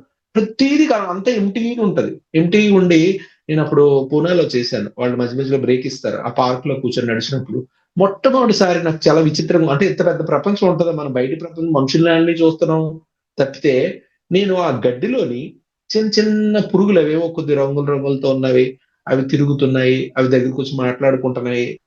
మా బాయ్ బాయ్ అని చెప్పేసి ఒకటి ఇంకోటి వైపు వెళ్తుంది, ఇంకోటి ఇంకో వైపు ఏదో వెళ్ళి అవేవో మోసుకొని వస్తుంది. అంటే వేరే ప్రపంచాన్ని చూస్తున్నాం కంప్లీట్ గా. ఇదేంటి ఇదే ఇలాగా ఇవన్నీ అవన్నీ ఆటి చేష్టలు కనబడుతున్నాయి. అవి నిజంగా మాట్లాడుకోవడం కూడా చిన్న చిన్న సౌండ్లు వినబడుతున్నాయి, అవేవో మాట్లాడుకుంటున్నాయి. అప్పుడు అనిపిస్తుంది ఓర్ని, అంటే ప్రతి రిలేటివ్ గా ప్రతి ప్రపంచానికి దానికంటూ ప్రపంచం ఉంది. అంటే ఈ ఎరుక, అంటే మనకి ఎప్పుడైతే జీరో మైండ్ అయిపోతుందో, మైండ్ లో ఏమీ లేనప్పుడు ప్రతిదీ వినబడుతుంది. మన గుండె చప్పుడు మనకి వినబడుతుంది, మన బ్లడ్, మనలో నడుస్తున్న బ్లడ్ వినబడుతుంది, ఆ వేడి తెలుస్తుంది, మన చుట్టుపక్కల ఉన్న చిన్న చిన్న వాటిని. ఇది ఇది ఒక అడుగు అవేర్నెస్ వైపు అడుగు. ఇది ఆ అవేర్నెస్ అంటే మనం అవేర్నెస్ ఎక్కడ కోల్పోతున్నాం? దీనికి ఆపోజిట్, దీనికి శత్రువు ఎవరు? Social identity. పొద్దున్న లేస్తే మనకి కారు కొనాలి, స్కూటర్ ఉంటుంది, అని పెట్రోల్ వేయించాలి, ఇంకా అవి ఇవి కాదు. అంటే ఈ భౌతిక ప్రపంచం అనే ఈ యొక్క చెత్త అంతా మనం ఐడెంటిఫికేషన్ తోటి క్రియేట్ అవుతుంది. మన ఐడెంటిఫై దాంట్లో మనం వెతుక్కుంటున్నాం. నిజంగా అందులో వెతికితే ఎప్పుడు దొరకం, మనకి మనం ఎప్పుడు దొరకం. అది ఆ వెతుక్కునే ప్రాసెస్ లో జీవితాలు అయిపోతుంటే చచ్చిపోతుంటది. మళ్ళీ మనకి చచ్చిపోయిన తర్వాత ఎరుకు వస్తుంది. చచ్చిపోయిన వాళ్ళకి ఎరుకు 100% ఉంటుంది. ఎందుకంటే మీరు ఆత్మస్థితికి వెళ్ళిపోతారు. మీరు బాడీ లేదు కదా, జీవ ఆత్మ. జీవుడు ఇక్కడ లేనప్పుడు పూర్తిగా ఆత్మస్థితిలోకి వెళ్తాం. ఆత్మస్థితి అంటే మనం అంటే అది ఎలా ఉంటది అంటే, మీకు చెప్తున్న ఆత్మస్థితి అంటే, నేను ఇప్పుడు బాడీ వికెట్ చేశాను. ఇంతకు ముందు బాడీలో ఉన్నప్పుడు నాకు తెలియదు. ఇప్పుడు ఆ పలానా ఎవరో మనకు తెలుసు, పలానా పర్సన్ నా గురించి ఏమనుకుంటున్నారు, ఆ రోజు ఏమనుకున్నారంటే, ఆ రోజు ఏమనుకుంటున్నారో వాళ్ళు నాకు తెలియకుండా నాకు డౌట్ ఉంది. ఆ రోజు నా గురించి ఏదో కాన్స్పిరసీ చేశారు, ఏదో మాట్లాడుకొని వ్యవహారాలు ఏవో చేశారు, దానివల్ల నాకు ఈ రోజు ఇలా ప్రమాదం లేదంటే ఎప్పుడు విషయాలు అయినా సరే ఆ విషయం మీద ఎప్పుడైతే మీరు దృష్టి పెడతారో దానికి సంబంధించి మొత్తం సినిమాలా కనబడుతుంది మీకు. అది ఆత్మస్థితి. ఆత్మస్థితి మొత్తం సినిమాలు కనబడతాయి. దేని వైపు బుర్ర పెడితే మనకు అని ఆలోచించడం దాని సినిమా అంతా మనకు తెలుస్తుంది కనబడ. అంటే ఆత్మస్థితిలోకి వెళ్ళిపోతాం. ఆత్మస్థితి అంటే దానికి ఇంకా స్పేస్ టైము లేదు. క్వాంటమ్ ఫీల్డ్ లో ఉన్నాం. ప్రతిదీ అలాగే భూత భవిష్యత్తు వర్తమాన కాలాలు కూడా ఉండవు. ఒకే స్థితిలో అన్ని కనబడుతుంటాయి. ఏది ఏది ఎటే మనం బుర్ర పెడితే ఏది మన బుర్రలోకి వస్తే అది కనబడుతుంది సినిమా అంతా. కాబట్టి ఈ ఆత్మస్థితిలోకి వెళ్ళినప్పుడు, ఎందుకంటే ఇవాళ క్లాస్ మీకు ఇంపార్టెంట్ ఏంటంటే మనకి ఈ జ్ఞానం ఉండడం వల్ల, ఇప్పుడు జ్ఞానం లేనప్పుడే మనం సఫర్ అవుతాం. బుద్ధుడు చెప్పినట్టు all sufferings root cause is ignorance. మనం అజ్ఞానమే మన బాధలకి, దుఃఖాలకి, దరిద్రాలకి, అన్ని రకాల కష్టాలకి కారణం. మీరు ఇప్పుడు ఎలాగైతే నేను సోషల్ ఐడెంటిటీతో మనల్ని ఎలాగైతే మనం కోల్పోతున్నామో, సెల్ఫ్ అవేర్నెస్ లో ఉంటే గనక ప్రతిదాన్ని మనం సూక్ష్మంగా చూడగలిగినప్పుడు, మన అంతరంలోకి వెళ్ళినప్పుడు, మనం ఏంటో తెలుసుకున్నప్పుడు, అప్పుడు ఆత్మ మనం మళ్ళీ ఆత్మ అంటే మనం చనిపోయిన తర్వాత అంటే ప్రతిదీ 360 degrees లో చూడగలుగుతాం. అలాగ లేని పక్షంలో మనం భౌతికంగా తిరిగి పరిగెట్టి సడన్ గా చచ్చిపోయి ఆ భయము, ఫియర్, కన్ఫ్యూజన్ తోటి మన ఆత్మస్థితిని మనము ఐడెంటిఫై చేయలేము. అప్పుడు అక్కడ కూడా ఒక విధమైన బెంగ, భయము, అయ్యో మిస్ అయిపోయాను, నా ఆస్తులకి ఎవరికో ఇద్దామంటే అక్కడ దాచిపెట్టాను, వీళ్ళకి నేను చెప్పలేదు, వాళ్ళకి చెప్పలేదు. ఆ తాపత్రయంలో అంటే మన మైండ్ భూమి మీద అతుక్కొని ఉంటే గనక అక్కడ మనం సఫర్ అవుతాం. ఆ సఫరింగ్ మితిమీరి ఉంటే గనక అది కొన్ని సంవత్సరాల పాటు ఆ సఫరింగ్ తో మదన చెందుతాం. చాలా సఫర్ అవుతుంది, చాలా రకాలుగా. అది ఒక హెల్, నరకం లాగా అనిపిస్తాం కదా. ఆ నరక స్థితిలో ఉండి సఫర్ అవడమే ఇవిల్ స్పిరిట్ అంటాం. ఏ తాపత్రయంతో ఉన్నో ఆ తాపత్రయం సంబంధించిన మనుషుల్ని అందుకుంటాం ఆటోమేటిక్ గా. ఫర్ ఎగ్జాంపుల్, బాగా తాగి తాగి తాగి తాగి అలవాటు అయిపోయింది. తాగి అవడం అనేది దురలవాటు అయింది. వాడు వెళ్ళిపోయినా కూడా తాగుడి పిచ్చే ఉంటది, అక్కడ కూడా మైండ్ ఉంటది కదా. ఎవడన్నా తాగుతుంటే వాడి మీద వాలి వాడిని ఇంకా తాగేటట్టు చేసి ఆ అనుభూతిని మనం ఆస్వాదిస్తాం. మీరు గుర్తుపెట్టుకోండి, ఎవరన్నా ఎప్పటి నుంచో నాకు ఎసిడిటీ ఉంది, టీ తాగలేకపోతున్నాను, టీ టీ ఎంత వద్దన్నా మానలేకపోతున్నాం అంటే వాళ్ళ నెత్తి మీద ఎవరో ఒక టీ సంబంధించిన ఇవిల్ స్పిరిట్ కూర్చొని అని ప్రేరేపిస్తుంది. అది గుర్తుపెట్టుకోండి. వాడు ఆ టీ తాగుతున్నాడు, వాడు ఆరోగ్యం పాడు చేసుకుంటున్నాడు, కానీ ఆయన అలా ప్రేరేపించి వాడి నెత్తి మీద ఆ టీ తోటి బాగా కాలేమై చెడిపోయింది, ఆ నెత్తి మీద కూర్చొని అది ఎంజాయ్ చేస్తుంది, అది అనుభూతిని. అలా చచ్చిపోయింది. సో ఇలాగే ప్రతిదీ ఇలాగే ఏమైనా రేప్స్ జరిగితే కూడా రేపులు ఆ విధమైన చేసిన ఆ వ్యక్తి ఆ వ్యసనం ఉండి ఆ వ్యసనానికి పూర్తిగా బానిస అయిపోయి ఆ చచ్చిపోయిన వాళ్ళు ఇంకా అదే పని చేయిస్తారు, వేరే వాళ్ళతో వాళ్ళ మీద వాలి చేయిస్తారు. అంటే కాబట్టి ఇలాంటి ఇవిల్ స్పిరిట్స్ ముఖ్యంగా మనం ఆ ఫ్రీక్వెన్సీలో ఉండడం చాలా అవసరం. అంటే ఇవిల్ స్పిరిట్ ని ఎవరిని ఇన్ఫిల్ట్రేట్ చేయగలుగుతాయంటే భౌతికమైన వాంఛల్లో ఇరుక్కున్న వాళ్ళ మీదే ఇవిల్ స్పిరిట్ అనుకూలంగా వాలి వాళ్ళకి వాళ్ళు కాకుండా చేసి అవి కూడా వాడిని కూడా వాళ్ళలాగా తయారవడానికి, చచ్చిపోయినాక వాడు ఇలాగ తయారవడానికి అవి. అంటే ఇప్పుడు జోంబీస్ అంటాం. జోంబీస్ అంటే వాళ్ళందరి మనుషులు ఏమైనా కలిసిస్తే ఆడు రక్తం తాగిస్తే వాడు కూడా జోంబీ అయిపోతాడు. ఈ పరిస్థితుల్లోనూ మనం ఇరుక్కుంటాం. ఇప్పుడు ఇప్పుడు ఇప్పుడున్న కాలంలో దారుణంగా ఉంది పరిస్థితి, ఏదైనా తీవ్రంగా ఉంటుంది. కాబట్టి దయచేసి మీరందరూ కూడా వీలైనంత వరకు డిటాచ్మెంట్ తో ఉండండి. సోషల్ ఐడెంటిటీ గురించి ఎట్టి పరిస్థితుల్లో పాకులాటపడద్దు. మీకు సోషల్ ఐడెంటిటీ అనగానే మీరు మిమ్మల్ని మీరు వెతుక్కోవడంతో మీ ఆత్మతత్వాన్ని మిస్ అయిపోయారా అంటే మీరు మళ్ళీ ఒక ఈవిల్ స్పిరిట్ కిందే మీరు కొన్ని నెలలు లేదంటే కొన్ని సంవత్సరాలు ఈ అంటే ఈ సూక్ష్మ జగత్తులోని సఫర్ అవ్వాల్సి ఉంటుంది, ఇరుక్కోవాల్సి ఉంటుంది.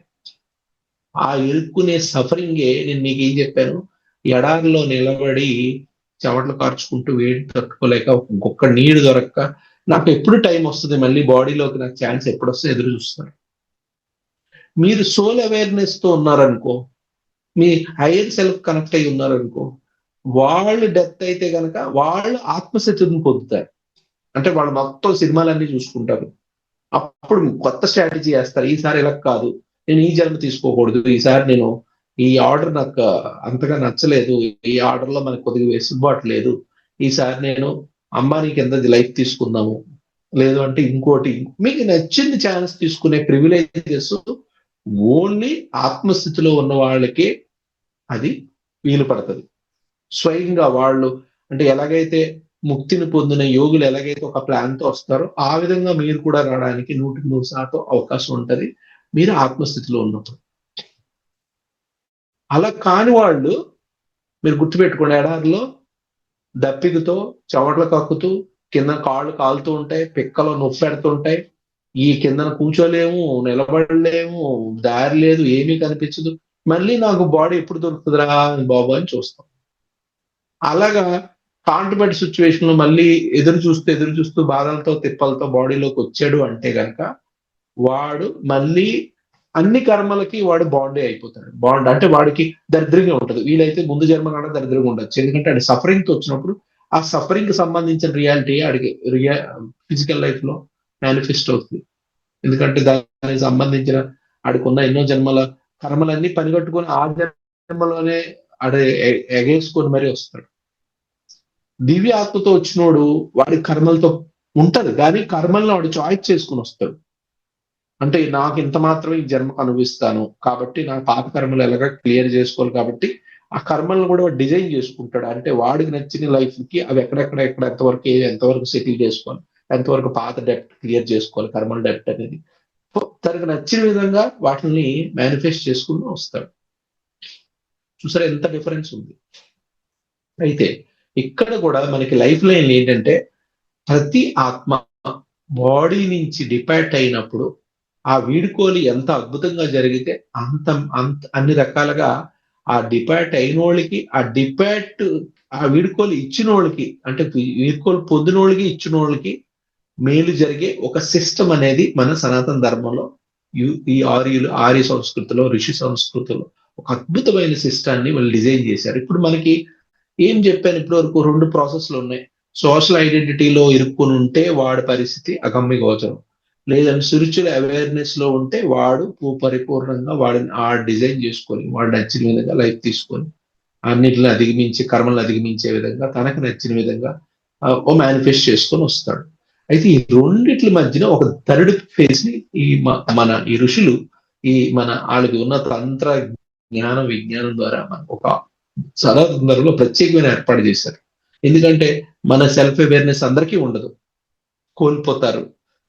దానికి ఒక అద్భుతమైన ఏంటి వాళ్ళు చేసింది అంటే ఏర్పాటు ప్రతి కొన్ని మనకి ఊరికినే సనాతన ధర్మంలో ఉన్నవి ఏవైతే మనకి ఇవన్నీ ఉన్నాయో క్రియలు అంటే మనం అంటారు కదా మనకి రిచువల్స్, ఈ రిచువల్స్ వెనకాల ఒక అద్భుతమైన అవకాశాలు ఉన్నాయి. అయితే మళ్ళీ మనకు ఇక్కడ ఒక క్లాజ్ వస్తుంది. పత్రి సారు 18 సూత్రాల్లో రిచువల్స్ ని ఆయన అవాయిడ్ చేస్తారు, వద్దని అంటారు పత్రి సార్. కాకపోతే రిచువల్స్ ఇక్కడ మీకు కన్ఫ్యూజన్ వస్తుంది. అంటే కొంత సీనియర్ మాస్టర్ రిలేటెడ్ క్వశ్చన్ చేస్తారు, రిచువల్స్ మరి చెయ్యకూడదు కదా అంటే గనక నేనేమంటానంటే అంటే నేను నా నాలెడ్జ్ తో అంటే ఇది నా అభిప్రాయంగా తీసుకోండి, నా నాలెడ్జ్ తో చెప్తున్నా, మనము సఫర్ అయ్యే కంట సపోర్ట్ తీసుకోవడం మంచిది.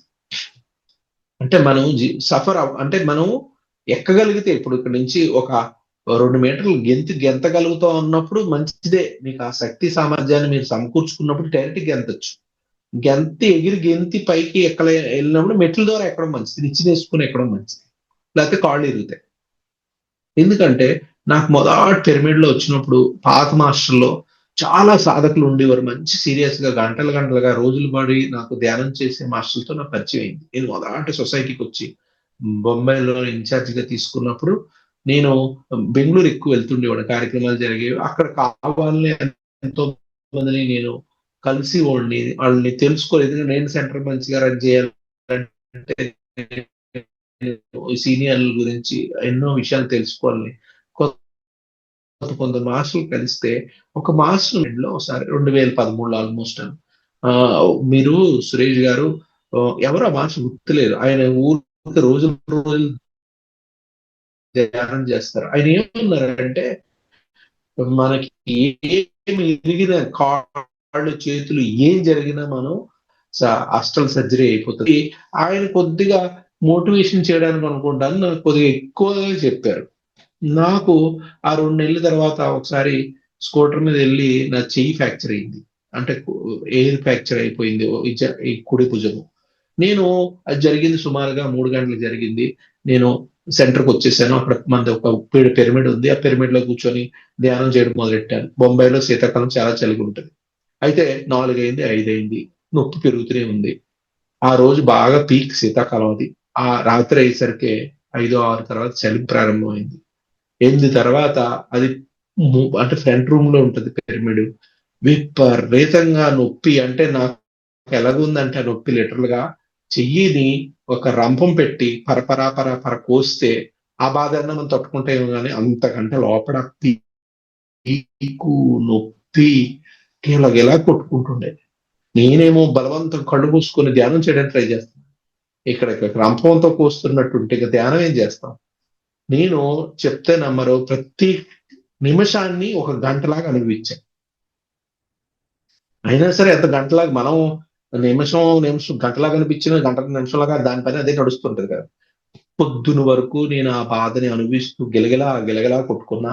పొద్దున్న తెల్లారు అవ్వగానే ఒక మనిషికి ఫోన్ చేసి, రా బాబు నాకు ఇలా పరిస్థితి అంటే వాళ్ళు స్కూటర్ వేసుకొని వెళ్ళి వస్తే ఆ స్కూటర్ మీద పొద్దున్న వాళ్ళు హాస్పిటల్ ఏదో లాగా దుకాణం తీయగానే పొద్దున్న ఓపించేగా నాది ఫస్ట్ కేసు.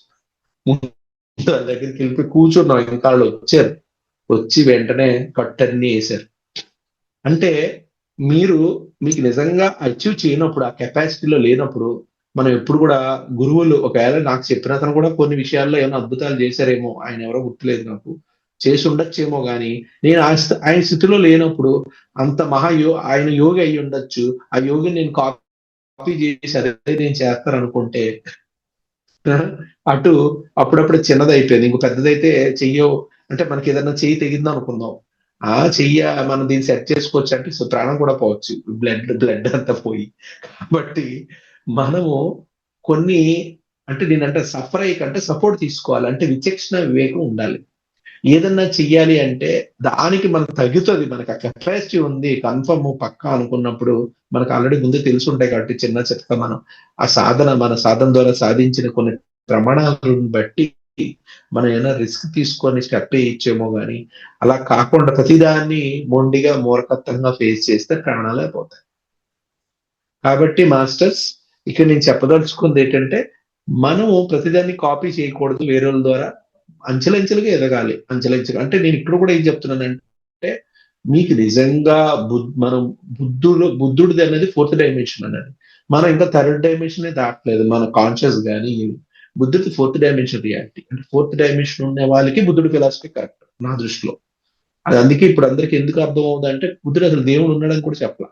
అసలు ఆయన అంటారు. అందుకే చాలా మంది మన హిందువులు ముఖ్యంగా ద్వైతంలో ఉన్నవాళ్ళు బుద్ధుడిని అసలు వాళ్ళు సరైన సమాధానం ఇవ్వరు. వాళ్ళు ఏం చెప్తుంటారంటే ఇస్లాంలో వాళ్ళకి వెళ్తే బుద్ధుడు ఈ నాస్తికుల్ని ఒక రకంగా మాయ చేయడానికి ఆయన వచ్చాడు తప్పితే, అంటే ఆయన ఇండైరెక్ట్ గా ఎలా చెప్తారంటే జస్టిఫికేషన్ కొంత మూర్ఖుల్ని దుర్మార్గుల్ని వాళ్ళని వేరు చేయడానికి ఒక తప్పుదోవ పట్టించడానికి ఆయన వచ్చారన్నట్టు చెప్తారు. నేను ఇస్కాన్లో ఉన్నాను కూడా చెప్తున్నాను. ఎందుకంటే ఆయన కరెక్ట్ సమాధానం చెప్పలేదు. ఎందుకంటే ఆయన ఎన్ని రిచువల్ కి ఎగెనిస్ట్, ఏ రిచువల్ చేయక్కర్లేదు అన్నారు. తర్వాత దేవుడు ఉన్నాడని చెప్పలేదు, అంటే దేవుడు లేనట్టే. ఆయన దేన్ని ఒప్పుకోలే. మరి అలా వీళ్ళతో రిచువలే వీళ్ళకి ఆధారము, శాస్త్రాలే వేదాల్లో ఉన్నవన్నీ వీళ్ళకి ఆధారం అన్నప్పుడు బుద్ధుడు చెప్పే పొంతం లేని వ్యవహారం కాబట్టి వాళ్ళు బుద్ధుడినే పక్కన తీసి పెడతారు. ఈ ప్రాబ్లం ఏంటి అంటే నేను చెప్తాను ఏంటంటే ఇప్పుడు మన వేదాలకు ఉన్నవన్నీ కూడా 3rd డైమెన్షన్ రిలేటెడ్. ఒకవేళ మనం 4th డైమెన్షన్ ఏదన్నా మనం అచీవ్ చేయాలి అంటే కనుక అంటే చేసే ప్రాసెస్ లో బుద్ధుడిది అవసరం. కానీ అలాగని చెప్పి మనం అన్లెస్ అదర్వైజ్ 3rd డైమెన్షన్ దాటితే గానీ బుద్ధుడిని మనం పూర్తిగా ఉన్నట్టు బుద్ధుడిని కాపీ చేయకూడదు. మనం చూసుకోవాలి మన ఏ స్థితిలో ఉన్నాం, మనం ఎంతవరకు దాటాం. ఒకవేళ 3rd డైమెన్షన్ పరిధిలో ఉంటే గనక రిచువల్స్ అనేది మనకి సపోర్ట్ సిస్టమ్. అర్థమైందా? ఎందుకంటే పత్రి సార్ మీరు జాగ్రత్త చూడండి, end of the 80s 90s లో ఓన్లీ పత్రి సార్ బుద్ధుడు గురించే చెప్తారు. ఆయన మీరు జాగ్రత్తగా అన్ని చూడండి, బోర్డు పాత లెక్చర్స్ మీద బుద్ధుడు సంబంధించి బుద్ధుడు అన్ని అవే చెప్పారు. 90s ఎండింగ్ వచ్చేసరికి పత్రి సార్ యూటర్న్ తీసుకొని ఏది అద్వైతంలోకి వచ్చారు. అద్వైతం అంటే అదో శంకరాచార్యులు పునరపి జరణేసాయి అవన్నీ చెప్పించేవారు. అవి ఎక్కువ చెప్తుండేవారు. అంటే బుద్ధుడు ముందుకు వెళ్ళిపోయి మళ్ళీ వెనక్కి వచ్చారు. తర్వాతే మీకు అక్కడేమో మరి పత్రిసారు అంటే రిచువల్స్ ఒప్పుకోలేదు ఏమి అంటే మనకు ప్రతిమల్ని దేవుణ్ణి పూజించక్కర్లేదు అని చెప్పిన మొదట ఆయన సూత్రాల పరంగా ఆ తర్వాత ఆ, మ్, మహా కైలాసపురి అని పేరు పెట్టారు, మహేశ్వరాన్ని పిరమిడ్ పెట్టారు, ఎదురుగుండా శివుడు కూడా అక్కడేమో విగ్రహాన్ని తయారు చేశారు. అంటే తర్వాత ఆయన అద్వైతంలోకి ఎందుకు వచ్చారంటే ఆయనకు అర్థమైంది వీళ్ళందరూ ఉతికే లేదు స్వర్గాన్ని ఏ గురువైనా ఏమనుకుంటారంటే వాళ్ళకున్న హైయెస్ట్ లెవెల్ కి అందరినీ తీసుకెళ్ళిపోవాలనుకుంటారు. ఇంకా నేను ఆ హైయెస్ట్ కాదు కదా ఈ లీస్ట్ లెవెల్లో కూడా సిద్ధంగా లేదన్నప్పుడు ఆయన ఒక అడుగు మళ్ళీ వెనక్కి వచ్చి తర్వాత అప్పటి నుంచి మనకి అంటే 2012 నుంచే మన కడతాల్లో అంటే ముఖ్యంగా ఆ, మన అదే కైలాసపురి కడతాల్లోని అన్ని రకాల గురువులను పిలవడము ఎక్కువగా అధ్యాత్మిక సంబంధించిన రిచువల్స్ సంబంధించిన అంటే ఆ విధమైన నాటకాలు లేకపోతే ఆ విధమైన బ్యాక్గ్రౌండ్ తోటి రకరకాల దేవుని గురించి డెమాన్స్ట్రేషన్స్ అలాంటి పాటలు ఇలాంటివన్నీ మళ్ళీ మొదలైనవి. ఆయన మొదటి లెక్చర్స్ లో ఉండేవి కావు. ఆయన చాలా పూర్తి బుద్ధుడు గురించే ఉండేది. మీకు ఇప్పుడు కూడా లెక్చర్స్ చూడండి. అయితే ఇవన్నీ మళ్ళీ ఎందుకంటే నేను ఏమన్నానంటే ప్రతిసారిగా అర్థమయ్యేది ఆయనకి ఏంటంటే మరి భయ్ వీళ్ళందరూ నేనేదో వీళ్ళందరినీ ఐఎస్ ఐపీఎస్ లో అన్న రేంజ్ లో తీసుకెళ్దాం అంటే వీళ్ళకి అంతే పాస్ అయ్యేటట్లు లేరని చెప్పి అర్థమయ్యి మళ్ళీ కాబట్టి మనం ఇదంతా గమనించాలి. ఇవన్నీ మనం చాలా జాగ్రత్తగా నిశ్చితంగా లోతుగా గమనించాలి. ఎనియో బాబాజీ ద్వారా కూడా నేను ఇప్పుడు బాబాజీని నేను ఎక్కువ కాన్షియస్ ఎందుకు తీసుకెళ్లాలనుకుంటున్నా అంటే బాబాజీ ప్యూర్లీ సనాతన ధర్మం అనే గ్రౌండ్స్ నుంచి ఆ బుద్ధత్వానికి తీసుకెళ్ళడానికి కావాల్సిన సరైన ఆర్డర్ అంటే ధ్యానంతో హైయెస్ట్ కాన్షియస్ ఆర్డర్ అనేది మనకి ఆల్రెడీ బాబాజీ ద్వారా ఏర్పడి ఉంది. ఎందుకంటే that is Babaji path is the ultimate best path. అందులోనే ఏమవుతుందంటే బాబాజీ ప్రయాణంలో ద్వైతంలో ఉన్న వాళ్ళకి బాబాజీ అద్వైతం వైపు నడిపిస్తారు, అద్వైతంలో ఉన్న వాళ్ళని శాక్తేయంలోకి నడిపిస్తారు, శాక్తేయంలో ఉన్న వాళ్ళని బుద్ధుడి యొక్క మహా విశ్వ అంటే పరినిర్వాణ స్థితిని తీసుకెళ్ళగలుగుతారు. అంటే ఈ 4 కోణాలు కూడా బాబాజీలో అతనే ఈశ్వరుడు కాబట్టి ఆ ఈశ్వరుడు తత్వంలోంచి అన్ని వచ్చినాయి కాబట్టి ఈ 4 కోణాలని కూడా సమన్వయపరుస్తూ మనల్ని క్షేమంగా సురక్షితంగా సులభంగా తీసుకెళ్ళడానికి మనకి బాబాజీయే మనకి అన్ని రకాలుగా శరణం నాస్తి అంటే బాబాజీ. కాబట్టి మనకి ఇక్కడ బాబాజీ యొక్క యాంగిల్లో చూసినప్పుడు మన సనాతన ధర్మం అని మనం బేస్ కింద మనం అనుకున్నప్పుడు మనకు ఆటోమేటిక్ సపోర్ట్ సిస్టమ్ దొరుకుతుంది. ఈ సపోర్ట్ సిస్టమ్ లో అంటే ఇప్పుడు ఇది నా అనుభవం. ఎందుకంటే ఇప్పుడు ఆల్రెడీ నేను పత్రిసార్ వెనకాల ఫాలో అయిన దగ్గర నుంచి లిటరల్ గా అంటే ఉన్నది చెప్తున్నాడంటే మా ఇంట్లో నన్ను ఎలేసారు. అంటే వాళ్ళకి నాకు సంబంధం లేదు, వాళ్ళతో నేను కలవడానికి కుదరదు. వాళ్ళు ఎందుకంటే వాళ్ళు ఏవి ఫాలో అవ్వను, వాళ్ళు రిచువల్స్ ఫాలో అవ్వడం కాదు, ఏ సిస్టమ్ ఉండదు. అంటే వాళ్ళు అనుకున్నారంటే వీడు ఇంకా అయిపోయింది, వీడు ఏదో పిచ్చోళ్ళగా అయ్యాడు, ఏదో ఇది దే ఆర్ ఆల్రెడీ వాళ్ళ లిస్టులు తీశారు. ఎందుకంటే మనం కొద్దిగా తీవ్రంగా ఇందులో ఉన్నాం, ఫుల్ టైం తీవ్రంగా ఉన్నాం కాబట్టి. అంటే వాళ్ళకి మనం అర్థం అవ్వాల. అయితే అయినప్పటికి కూడా మనం ఏం చేయాలి, కొన్ని కాంట్రవర్ట్ సిచ్యువేషన్స్ లో ఉంటాయి. ఇప్పుడు మా ఇంట్లో వాళ్ళని ఎన్నో రకాలుగా అన్ని రకాలుగా నేను పట్టించుకోపోయినా వాళ్ళు నన్ను ఏమైనా కాకపోతే మా మదర్ విషయంకి వచ్చేసరికి ఐ హావ్ నాకు ఎంతో కొంత రిగ్రెట్స్ ఉంటాయి. నేను ఒకటే అనుకుంటాను, ఓకే ఎవరికైనా తల్లి తల్లి అంటే తల్లి దైవం. ఎందుకంటే ఆమె మన భక్తి ఇచ్చింది కాబట్టి భూమి మీదకి వచ్చాం. ఈవెందో శంకరాచార్యుల యొక్క కథలో కూడా ఆయన సన్యాసం తీసుకున్నప్పుడు కూడా అంత మహాయోగి, విశ్వంలోనే మహాయోగి కూడా ఆయన తల్లిని కన్సిడర్ చేస్తారు. మీకు ఆయన స్టోరీ మీకు ఇవన్నీ వేరే చెప్పగలను. సో కాబట్టి తల్లి అన్నది అది సోల్ కనెక్షన్. సో ఇప్పుడు మదర్ కి డెత్ అయింది, నాకు కబురు పెట్టారు, అందుబాటులో ఉన్నాను, పరిగెత్తుకొచ్చాను. ఆల్రెడీ ఆమెకి అనుకున్నాను ఏంటంటే అట్లీస్ట్ నేను వచ్చిన తర్వాత రిచువలిస్టిక్ కాకపోయినా సరే నేను వచ్చిగానే బ్యాగ్ పక్కన పెట్టాను, అమ్మ దగ్గర కూర్చున్నాను ధ్యానంలో. ఆమె సోల్ని వీడ్కోలు ఇవ్వడంలో అత్యున్నతమైన మార్గం నాకే తెలుసు, అది నేను చేశాను. That my satisfaction. ఏం చేశాను, మదర్ నేను మమ్మల్ని ఎన్నో కష్టాలు బట్టి పెంచావు, అన్ని రకాలుగా మమ్మల్ని దారి చూపించావు, నీకు శక్తిని మించి మమ్మల్ని ఎన్నో రకాలుగా మమ్మల్ని సాకేవు, అన్ని చేసావు కాబట్టి అంటే నా జీవితంలో ఎవరికన్నా కృతజ్ఞతలు తెలియజేసుకోవాలి అంటే గనక నీకు మించిన వ్యక్తి లేరు. ఎందుకంటే you given lot of things. నీ లైఫ్ కి నీ మొత్తం అన్ని సాక్రిఫైస్ చేసి నీ పరిధులు మించి మాకు చేసావు కాబట్టి ఇంకా వేరేగా నీ నుంచి ఎటువంటి రిగ్రెట్స్ లేవు. దానికి వెరీ వెరీ థ్యాంక్ఫుల్. నాకైతే మదర్కి ఏంటంటే మా మదర్ చెప్పుకున్నది ఏంటంటే నాకు ఎటువంటి కంప్లైంట్స్ కానీ ఏమీ లేవు. కాకపోతే నేను ఏదన్నా తెలియక ఏదన్నా కష్టపడి కానీ కష్టపెట్టుంటే మానసికంగా ఏ రకంగా చేసినా నన్ను క్షమించి తల్లి. ఎందుకంటే నీ పరిధులు పెంచి మమ్మల్ని సాకేవు చేసేవు. దీనికి నాకు అనంత కోటి కృతజ్ఞతలు, ధన్యవాదాలు. ఇంకా నీకేమి భౌతిక ప్రపంచంలో నువ్వు ఇంకేదన్నా చెయ్యలేదు, ఏమన్నా మిగిలిపోయింది, ఏదన్నా ఇంకేదన్నా నువ్వు చేయాల్సిన బాధ్యత అనేది ఏమీ లేదు. నువ్వు ఎక్కువ చేసావు. కాబట్టి నీకు భూమి మీద వచ్చిన పని కంప్లీట్ సక్సెస్ఫుల్ గా చేయడం ద్వారా నీ పాత రుణాలకు సంబంధించిన బ్యాలెన్స్ అంతా ఖతం. కాబట్టి నువ్వు పూర్తిగా దివ్య లోకాలకు వెళ్ళడానికి ఒక దేవతగా నువ్వు ఒక అదే దేవత లోకల్లో దేవతగా నువ్వు వికసించడానికి అంటే లేదంటే దేవతగా నువ్వు ట్రాన్స్ఫార్మ్ అవడానికి 100% నువ్వు అర్హురాలివి. సో కాబట్టి ఇంకా భూమి మీద నువ్వు చేయాల్సింది లేదు. నువ్వు సక్సెస్ఫుల్ గా చేసావు. కాబట్టి you go for the higher divine entities. అది నీ నెత్తి మీద ఒక వెలుగు కనిపిస్తుంది. కింద చూడడం మానే. ఇంకా ప్రపంచంలో నువ్వేం లేదు. ఇంకంతా ఇక్కడ అంత ఎక్కువ చేస్తావు. కాబట్టి పైన నీ దివ్య లోకానికి నీ నెత్తి మీద ఒక వెలుగుగా దారిగా కనిపిస్తుంది. దాని ద్వారా ప్రయాణం చెయ్యు అని చెప్పి ఇది ఎందుకంటే ఈ ప్రయోగం నేను చాలా మందికి చేశాను. అద్భుతాలు జరిగాయి. అంటే వేరే ఈ రోజు అంటే కొన్ని ముఖ్యంగా ఈ ప్రయోగాలు ఎవరికి చేసామంటే నేను ఇంతకుముందు ప్రేతాత్మలో అంటే ఫర్ ఎగ్జాంపుల్ సూసైడ్ కేసులు అయినవి, పిల్లలు చనిపోయినవి, ఈ మాటికి వాళ్ళు ఏడుస్తున్నారు, కళ్ళలో కనిపిస్తున్నారు, కళ్ళు మూసుకుంటే కనిపిస్తున్నారు అన్న తల్లులకి ఇది ఇవ్వడం వల్ల అద్భుతాలు జరిగింది. అంటే వాళ్ళు దైవలోకాలకు పంపించడం జరిగింది. తల్లి చెప్పిన తర్వాత మాకు చాలా ఆనందంగా ఉందండి. మా అమ్మాయి కనిపించడం మానేసింది. తర్వాత ఒక వెలుగుగా నాకు వెళ్ళిపోతూ కనిపించింది. చాలా ఆనందంగా ఉంది. నాకు ఆనందమైంది. ఇలాంటివి మనం చాలా చేసాం. అంటే నేను ఆల్రెడీ సూక్ష్మ లోకంలో గురించి ఏం చేసిన ప్రయోగాల అనుభవం నాకు ఉంది కాబట్టి నా మదర్కి ఎలా సెండ్ ఆఫ్ ఇవ్వాలి అనే దాని మీద నా వంతు నేను చేశాను. ఆ రోజున మెడిటేషన్ స్టేట్ లో ఉండి మంచి మెడిటేషన్ లో ఉన్నప్పుడు నా అఫర్మేషన్ చేశాను పొద్దున్న. దెన్ ద మ్యాజిక్ చాలా జరిగినాయి. ఎందుకంటే తర్వాత ఐ ఫెల్ట్ వెరీ హ్యాపీ. అంటే ఆమె హ్యాపీగా ఉన్న ఫీలింగ్ మనకు తెలిసిపోతుంది. She is satisfied. అయితే ఇంట్లో వాళ్ళు చేసిన వాళ్ళు ఏం చేసినా సరే మన ఈ రోజున మనం నేర్చుకున్న సాధనా శక్తితో ఒక అద్భుతం చేయగలిగాం.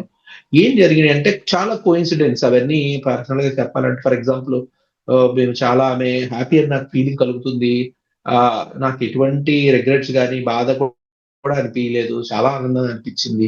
ఆ తర్వాత రోజున బాగా జరిగింది ఆ ప్రయాణం. అన్ని కూడా కలిసి వచ్చినాయి. ఎందుకంటే ఆమె ఒక దేవతకు మారినప్పటికీ చాలా విచిత్రాలు జరుగుతుంటాయి. ఆమె ప్రతి అడుగు మీకు మేము క్రిమినేషన్ గ్రౌండ్ తీసుకెళ్తే విచిత్రం ఏంటంటే మేము వెళ్ళినప్పుడు మాకు ఒక మంచి వ్యక్తి దొరికారు. వాళ్ళు గైడ్ చేశారు. ఇంటి దగ్గర చాలా మంది వచ్చి చాలా చేశారు. చాలా క్రౌడ్ వచ్చారు.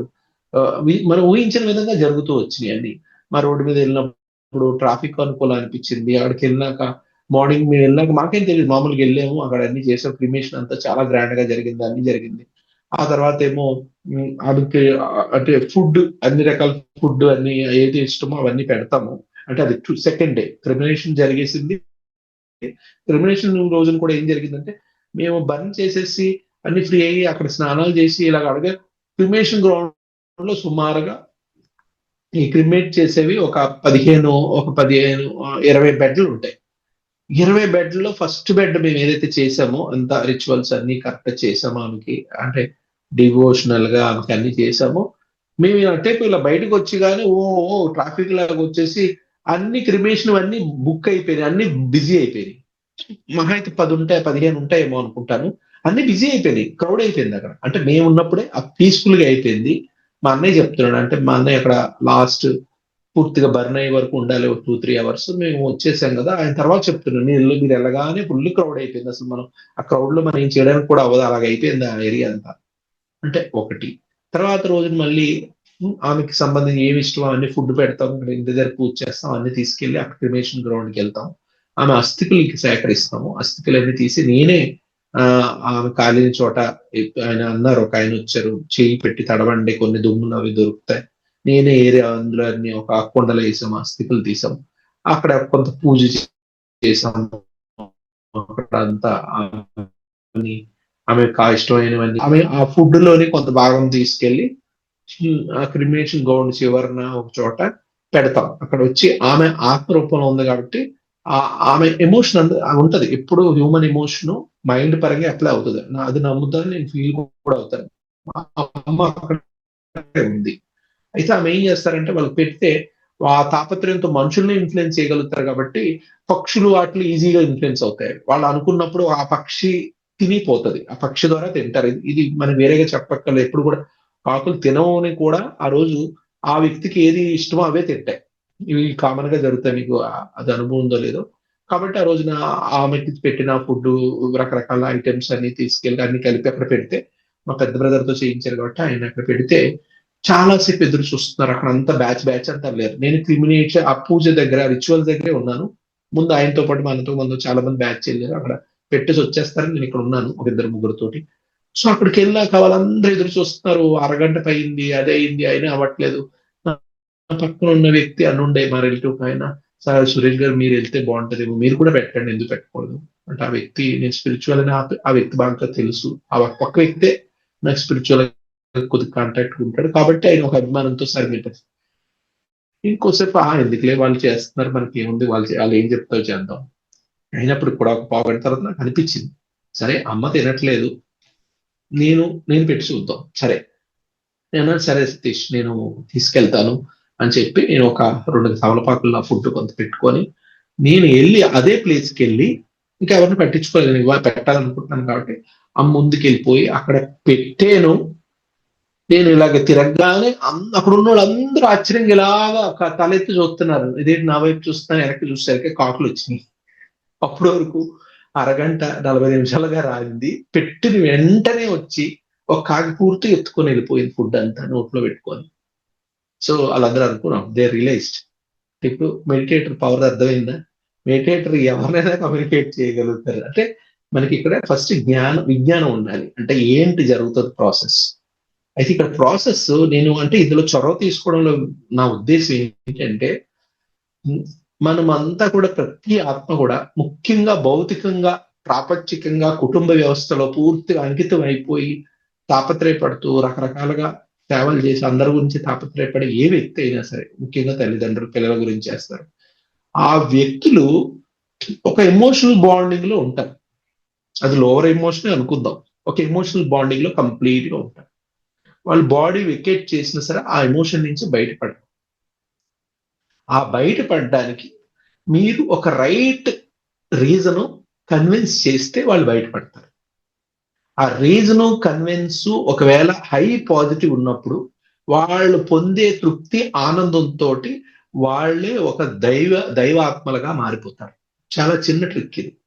నిజంగా వాళ్ళు సెల్ఫ్లెస్ గా చేశారు, కుటుంబం గురించి తాపత్రయపడ్డారు.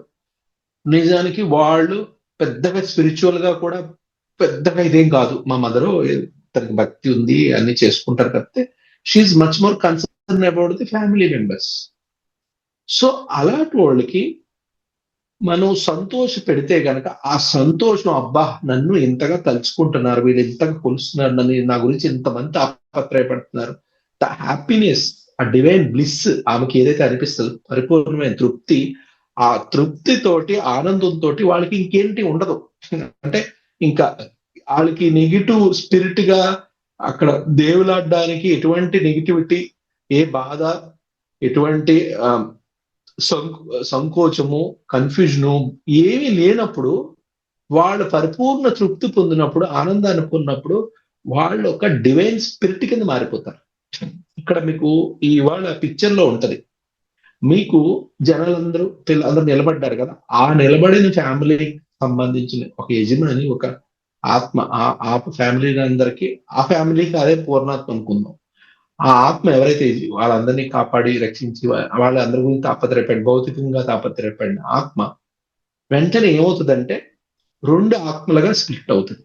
అంటే ఎస్ట్రల్ గా, ఈథరిక్ గా ఉన్న ఆత్మ ఎస్ట్రల్ గా 2గా స్ప్లిట్ అవుతుంది. ఒకటి 2 చూపిస్తాయి అక్కడ. ఒకటేమో నడుచుకుంటూ వెళ్తూ ఒక ఆత్మ కనిపిస్తుంది. జాగ్రత్త చూస్తే ఆ పైన ఒక ఒక ఏంజిల్ లాగా కనిపిస్తుంటది 2 పిక్చర్‌లో జాగ్రత్తగా చూడండి. ఏంజిల్ లాగా అంటే గనక ఒక స్టాటిక్ గా పరిపూర్ణ ఆత్మ పొందినోళ్ళే. అంటే వాళ్ళకి ఇంక రిగ్రెట్స్ లేకుండా పరిపూర్ణ తృప్తి పొందినోళ్ళు, ఆనందాన్ని పొందినోళ్ళు, వాళ్ళే ఒక స్టాటిక్ ఆత్మ. స్టాటిక్ గా అంటే వాళ్ళు ఈ అంటే ఈ సూక్ష్మ జగత్తులో ఒక ఆత్మగా అంటే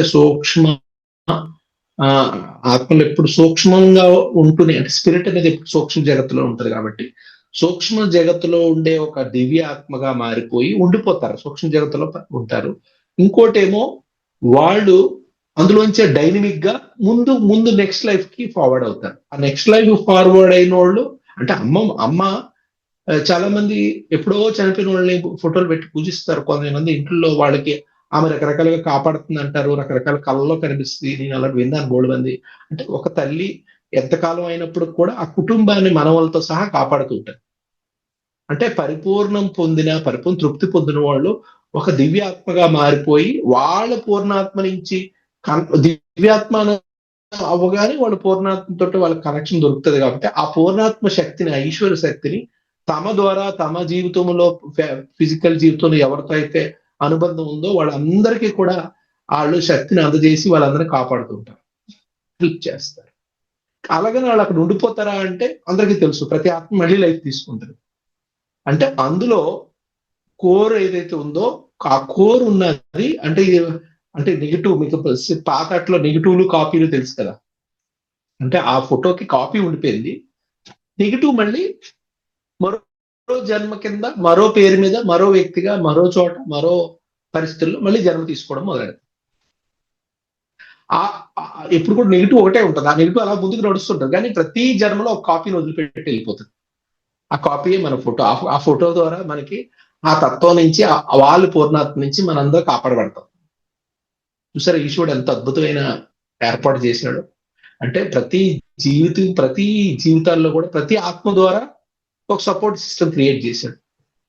అంటే ముఖ్యంగా కుటుంబంలో ఉన్న ప్రతి ఒక్కరికి ఈ ఈ విధమైన అవకాశాన్ని కల్పించాడు ఈశ్వరుడు.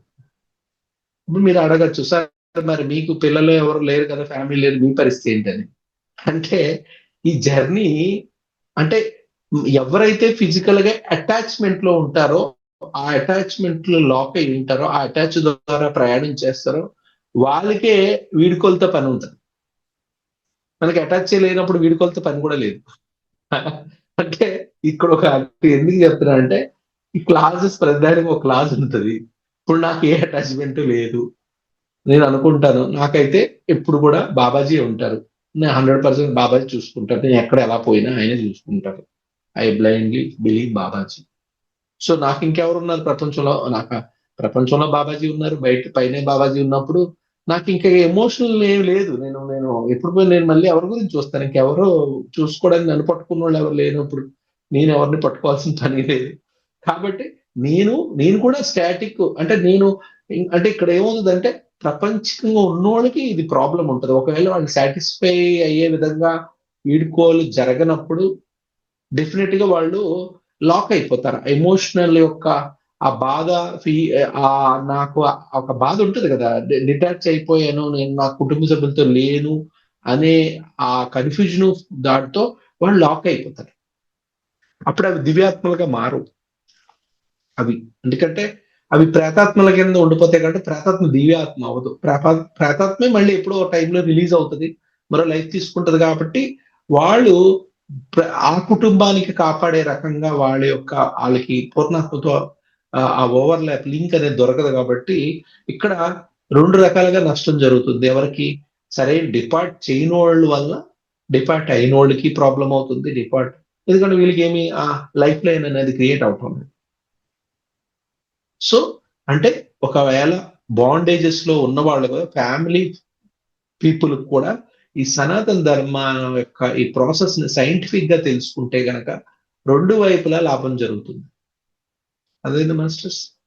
ఒకవేళ అంటే డిటాచ్‌మెంట్ ఉంటే గొడవే లేదు. నాలాగుంటే బాబాజీ అన్ని దిక్కనుకొని మనకెవరు పర్లేదు మనకేమి అక్కర్లేదు బాడీ వదిలిస్తే ఆ మున్సిపాలిటీ వాళ్ళే మన బాడీ తీసుకెళ్ళిపోయినా చాలు ఏం పర్లేదు అని అంత డిటాచ్‌మెంట్‌లో ఉంటే గొడవే లేదు. బాబాజీ ఇంక నా బాడీ వదిలేసి నాకు బాడీతో నాకేం పని అన్నంత నేనైతే అలాగే ఉంటాను. అందుకే ఎక్కడికన్నా వెళ్ళిపోతాను, ఏ చోట్లైనా ఉంటాను. నాకేం ఉండదు భయమే. ఎందుకంటే మనం ఆల్రెడీ హయ్యర్ సెల్ఫ్ కి అంటే సరెండర్ అయ్యాం బాబాజీ దాగా. అలాగ ఉన్నోళ్ళకి అసలు ఏమీ లేదు. కానీ ఉన్నోళ్ళకి మటుకు చూసుకోండి, ఏర్పాటు చేసుకోండి. అంటే మళ్ళీ నాలాగా యాక్సిడెంట్ అయ్యి చెయ్యరిగినాక మళ్ళీ సాధనలో కూర్చోవడం అలాంటి ప్రయత్నాలు చెయ్యొద్దు. మీకు ఈ ప్రాసెస్ అనేది సపోర్ట్ తీసుకోవచ్చు. అంటే ఆ రకమైన అంటే మీరు డివా ప్రాపర్ గా డిపెండ్ అవ్వడం, వీడ్కోలు అనేది మీరు పొందడం వల్ల మీకు మీకు వీడ్కోలు ఇచ్చిన వాళ్ళకి ఇద్దరికీ అయితే ప్రయోజనం అవుతుంది. ఎందుకంటే మీరు ఫ్యామిలీస్ తో లాగిన్ అయ్యి ఉన్నారు కాబట్టి. ఎందుకంటే నేను అనుకుంటాను ఇక్కడ అంతా పెద్దోళ్ళే ఈ ధ్యానం నా క్లాస్కి వస్తున్నారు కాబట్టి కొద్దిగా ఈ సబ్జెక్ట్ వాళ్ళ పిల్లలకు కూడా తెలియడం చాలా అవసరమేమో అనిపిస్తుంది. ఎందుకంటే వాళ్ళు ఈ ప్రాసెస్ అంటే మీరు పూర్తిగా ప్రాసెస్ ధ్యానాలు బాగా చేసేసి నాలాగా అదే మనకి అన్నిటిని బాబాజీ అనే మీరు మేలుకుంటే కనుక మంచిదే. ఆ పిల్లలు మిమ్మల్ని ఎలాగా పట్టించుకోకపోయినా పర్లేదు. అలాగా లేని పక్షంలో అలాంటి ఆప్షన్ లేకపోతే మటుకు మిమ్మల్ని మీరు హీల్ చేసుకునే ప్రాసెస్ లేనప్పుడు మీకు సపోర్ట్ అనేది అవసరం ఉంటది కాబట్టి పిల్లలు తెలుసుకుంటే ఒక సేఫ్ సైడ్ మంచిదే. ఒకవేళ మీకు డిపార్ట్ చేసినాక మీకు అవసరం లేకపోయినా వాళ్ళు ప్రాపర్ మిమ్మల్ని వీడుకోలు అంటే ప్రతి వాళ్ళు మనం ఏదో రోజు చనిపోతాం కాబట్టి ప్రాపర్ వీడుకోలు జరగడంలో ఎప్పుడు కూడా మంచిదే. ఒకవేళ వాళ్ళు చేశారు అయినా మీకు అవసరం లేదా నష్టమేం లేదు కదా. కానీ వాళ్ళు మనకి ఇంకా ఆ ప్రిపరేషన్ లేనప్పుడు మనం ఆ సిస్టమ్ లో ఇంకా పూర్తిగా డిటాచ్మెంట్ లో లేనప్పుడు వాళ్ళు వీడుకోలు సరిగ్గా చేయకపోతే మటుకు మీరు ఎమోషనల్ సఫరింగ్ లో ఏమాత్రం ఏ రకంగా లాక్ అయినా సరే that will be not good for us. అంటే మోస్ట్ ప్రాబ్లమ్ అలాగ అవ్వకపోవచ్చు. మీరు అందుకే ఎప్పుడు కూడా మనము పిల్లల మీద మీరు డిపెండ్ అయ్యి కంటే నాకేమనిపిస్తుంది బాబాజీ మీద డిపెండ్ అవ్వడం మంచిది. దానికి తగిన విధంగా సాధన చేసుకుంటూ మనం డిటాచ్మెంట్ లో అయితే గొడవే లేదు. అది నేను మొన్న మేడం విన్నారు, మొన్న మేడం ఆ క్లాస్ కి ఈ క్లాస్ కి సబ్జెక్ట్ ఒకటి అయినా సరే కంటెంట్ డిఫరెంట్ ఉందిగా. సార్ అసలు కాబట్టి అంటే దానికి నేను దానికి ఐ డోంట్ పొంతనే లేదు సార్. ఎంత అద్భుతంగా ఉందంటే అసలు ఎస్ ఆ రోజు క్లాస్ సబ్జెక్ట్ పేరు అదే కానీ బాబోయ్! ఎంత తేడా ఉందో సార్. సూపర్‌గా ఉంది. ఇంకొకటి నేను అనుకునేదాన్ని సార్. అది మీరు మొదట క్లాస్ చెప్పినప్పుడు మీరన్నారే పత్రిజీ గారు ఐఏఎస్ వాళ్ళని చూసారు. తర్వాత మళ్ళా వీళ్ళకి ఇంతేనా అనేసి మళ్ళా చెప్పారన్నట్టు. అప్పుడు క్లాస్ నాకు అలా అనిపించింది సార్. ఇప్పుడు మా స్థాయికి మీరు దిగి మాకు అర్థమయ్యేలాగా చెప్పారు అనిపించింది సార్. ఆ రోజు క్లాస్‌కు, ఈ రోజు అంతా క్లాస్‌కు అలా బాబాజీ నాతో చెప్పిస్తున్నారు. అలా మీకు ఏది అనిపించింది. అవసరం అది నా బాబాజీ నాతో చెప్పిస్తున్నారు అంతే. అద్భుతంగా ఉంది అంతా సార్. ఎంత బాబాజీ బాగా నాతో అర్థమైందో. చెప్పిస్తున్నారు. కాబట్టే అర్థం అందుకే నాది ముక్కులు చదివిన నాలెడ్జ్ కాదు, కాపీ పేస్ట్ కాదు కాబట్టి సేమ్ సబ్జెక్ట్ అయినా కంప్లీట్ కంటెంట్ వేరే వచ్చింది. అవునా కదా. అవును. అవును సార్. ఇంకొకటి మీరు అక్కడ అది ఉండి కూడా అది అది అప్పటికప్పుడు విన్నోళ్ళకి అది అది ఇచ్చేస్తారు మాకు. అది ఉమ్, అవును. మీరు ఫోన్ చేస్తున్నప్పుడు నేను యాక్చువల్లీ బీచ్ దగ్గర ఉన్నా. అంటే బీచ్ కి మామూలుగా ఫ్రెండ్ వస్తే ఏదో అక్కడేవో రెండు రెండు రోజుల తర్వాత ఇంటర్నేషనల్ లో కొన్ని దేశాలను వచ్చి కవాతు చేయబోతున్నాయి ఇక్కడ. సరే అదంతా ఏర్పాట్లు ఒకసారి ఊర్లో ఉన్నాం కదా ఒకసారి వెళ్దాం అన్నట్టుగా నేను బీచ్ ఇదంతా అక్కడే ఉన్నాను. మీతో మాట్లాడుతున్నా అక్కడే ఉన్నా, గంట తర్వాత కూడా అక్కడే ఉన్నా. అంటే కరెక్ట్ టైంకి వచ్చాను. టైంకి వచ్చి నాకేం లేదు ఒకసారి కూర్చుంటే అంతా మదర్ మేడం బ్లావెట్స్ కి కావాల్సిన నాలెడ్జ్ ఆమె ఇస్తుంది నాకు. ఇప్పుడు ఏం చెప్పాలనేది బాబాజీ ఎలాగే నాతో చెప్పిస్తారు కాబట్టి మీకేది అవసరమో అదే చెప్పిస్తారు కాబట్టి బాబాజీ నాకు పూర్తి నమ్మకం ఉంటుంది. అస్సలు ఒక్క 1% కూడా నేను ఎప్పుడు తడబడను, నేను ఆలోచించను. ఏది కూడా క్లాస్ కి వస్తామో అప్పటికప్పుడు కూర్చుంటే కూడా నీకు ఏది కావాలో అదే చెప్పిస్తారు బాబాజీ. నాకు బాబాజీ మీద ఉన్న విశ్వాసము గురే ఈ క్లాసులు నేను ఈ రకంగా చేయగలుగుతాను.